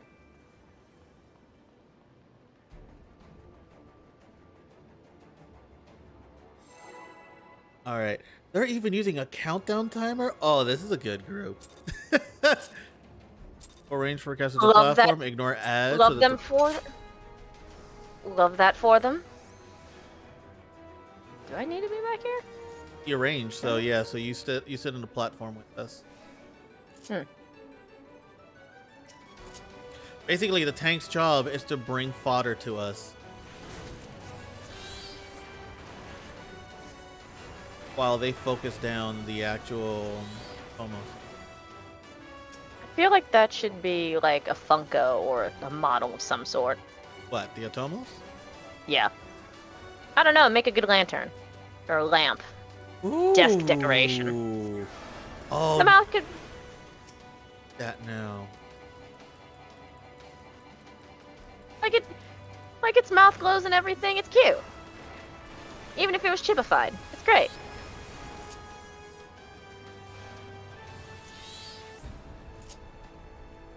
You're free. It went a lot smoother than it usually does. Oh, that is probably the smoothest I've seen that go in a long time. Somebody gets eaten, somebody gets thrown off, something happens. Is that a cat boy in a Bloodborne outfit? Yes, it is. That's a Reaper, isn't it? Probably.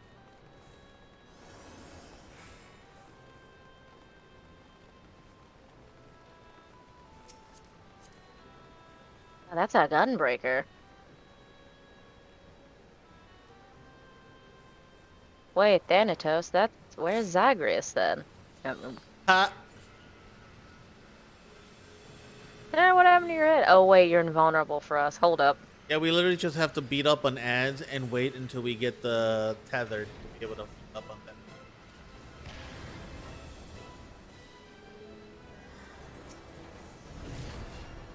Pumpkinhead is a summoner. Love that for them. That is perfect. That's funny. Ooh, ads, I can finally do things. Same. I probably should have been doing other things. No, there's really nothing to do until the ads show up until you get tethered. Tethered. Minute one gets tethered. Yeah, we're not tethered. Beef on sight. Yeah.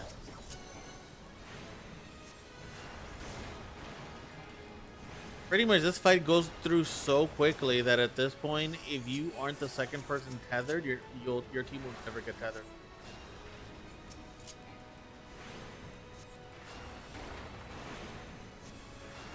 Unless the DPS is slow, which I don't feel like it is for this group. Everybody here works fast. Yeah, Thanatos is almost done. Mm-hmm. Hit me with shit, you mother. Yep, there it is.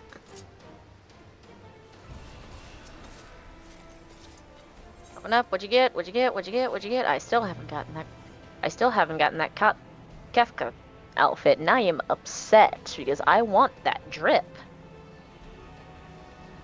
And that's not this fight. That's Crystal Tower. Yeah, that's Crystal Tower.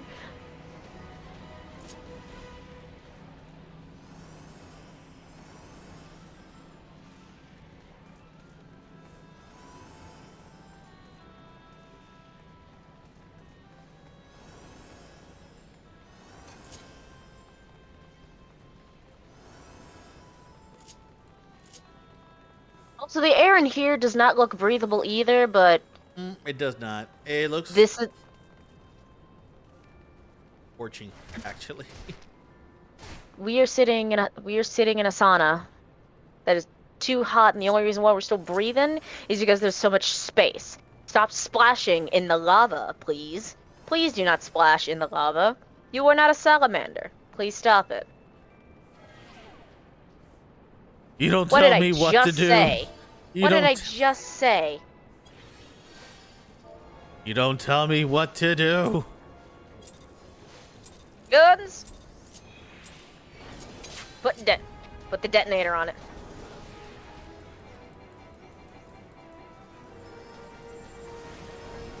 I was like, I don't have my drill. I am upset. That drill is this so is a good on travesty. mocking us. Ow. I know, right? You know, I really want it. I want it bad. Flamethrower. Give me my flamethrower. Because the minute I heard that, it's like, Machinus gets a flamethrower. Done! That's all you needed to hear. Come to find out that, the actual story is actually pretty good too. I get to run the hands with more Catholic elves. Wonder what the level 70 to 80 story is gonna be like. If that's a thing. About that. And this isn't Oh, really dear. spoilery, it's more of just how they decided to do things going forward. I think they ran out of ideas of what the fuck to do with classes. Perfectly fucking honest with you. Because once you get to level 70, basically once you get the Shadowbringers, instead of you having class-specific quest lines, you end up getting role-specific quest lines. Which is basically reducing it from like, here are 20 individual stories to like, here's 5 individual. And the only real thing you could do at that point, when you finish that quest line, is you talk to your class-specific NPC. They give you a little bit of dialogue as a, like as a nod to the story up to that point. That's it. Did they fire writers? What the you give me trauma from Monster Hunter, good sir. That is valid. It's very valid. You were there! I was there. I suffered greatly. I went in And we there. still haven't finished that game! Haven't. Oh, that's one that we should stream. We still need to get to Rise because the second title drop's already dropped. Oh, I forgot. Oh no. I completely forgot about that mechanic as I was saying that. Thanks, Sarah. The fuck is this tank for me to cure him? Oh god.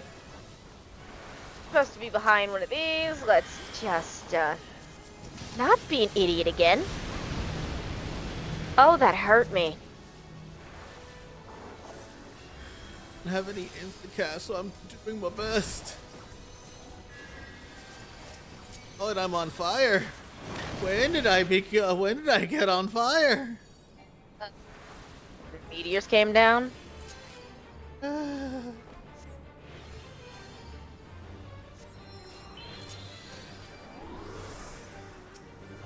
But yeah, the second title drop for Sunbreak, for Rise, just dropped. So like, oh, we behind. Yeah, we're super beat. I know I'm like redonk beat. It's just that there's like too many games and not enough like hours in a day. And all of these games have such a hellish grind to them that like trying to play more than one game becomes a chore. Like, game companies don't want you to stop playing playing the games they put out, but still spit more of them out. Right? Interesting system we got going on here. It's almost like they're trying to drain every cent out of your wallet. But companies wouldn't do that because they're all like, moral and ethical and don't require laws to treat people like people. whatsoever. They recognize that human beings have like mental health and emotions and lives outside of the company, and they are worthy of money just like anyone else. I do not. Mm-hmm. No, I don't have the luxury of just going up to my local development house here in insert southern state here. Yeah. Here and screaming at their door. No, seriously, they're like an hour away from me. It's funny. Oh wow, that's funny. It's the one for Smite. Oh really? Yeah, they're like an hour away. I didn't know that. Yeah, I didn't know that either until I passed them one day in the neighborhood. I forgot what I was actually doing in that area, but is that? Yeah, imagine my shock. Like, what? Knock, knock, knock, knock, knock. And another thing! Your skins are awful and you should fail bad. Really? Yes! The fucking band!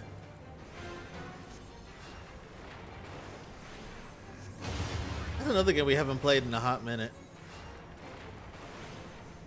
We played Smite on stream. That's Ancient Flare. That's Ancient Flare. I forgot. Ancient Flare. Don't kill me. Don't kill me.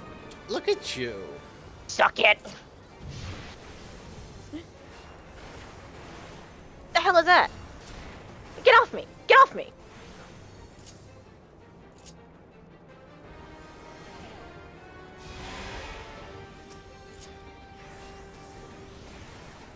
And now the fight is over. Be advised, there's a giant hand behind us. I'm gonna put a detonator on it. Oh, that was handy. I'm gonna come to your house and choke you out. And that's a level up. Oh, grats. And I can accept the next quest. Next quest for this one. Who am I running hands with now? Oh, on Dark Knight, there's a list. I'm on market. Look, Dark Knight is basically stop taking bullshit from everyone else. Yeah. Treat yourself. That is what it boils down to. All right, Vest, I'm going to start winding down the stream and winding down in general. You are amazing. Thank you for joining. Anytime. If you need somebody to harass you and reminisce about how capitalism is a crime against humanity, go nuts. Call me back. You fucking know it. Alrighty. Catch you later. Later. Okay. Alrighty.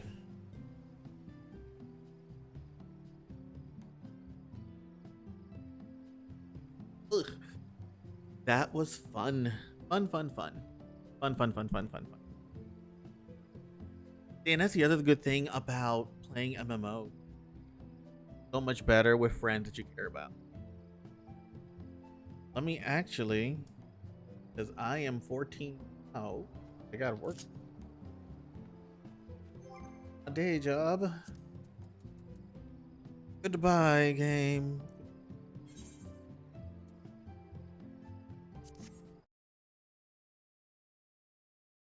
All right, and let's just get regular music back on. Here we go. Back. Oh, an A. No, it's not. I'm too loud for that shit. I'm way too loud. But at any rate, let me see. Who do I sound? Look, you do not sound like a drunk 60s housewife. Get the fuck out of here. Oh my god.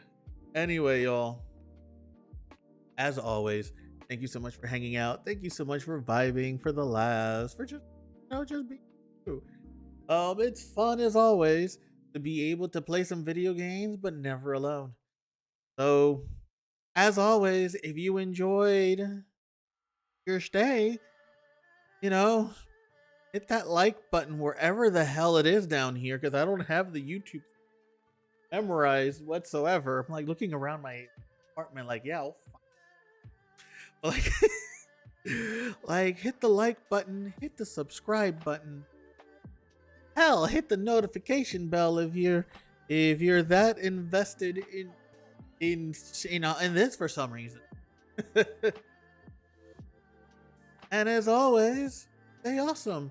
Next time I'm going to be streaming is going to be tomorrow. We're going to save game of Mass Effect Andromeda. Mass Effect Andromeda. That the only reason I'm playing that game is for Joel, and we haven't even met him yet. I feel that's a thin setting. Need to get there. We need to meet this man already, so you can all see why am I stomaching Mass Effect Andromeda. He is worth it. He is worth it. For him. At any rate, like usual, I hope to see you there. I need to before I know where we're going with that one. So, y'all, see you tomorrow at 8 p.m. Eastern Standard. Stay awesome. Stay loving yourself. Stay hydrated. And have a great night. Bye.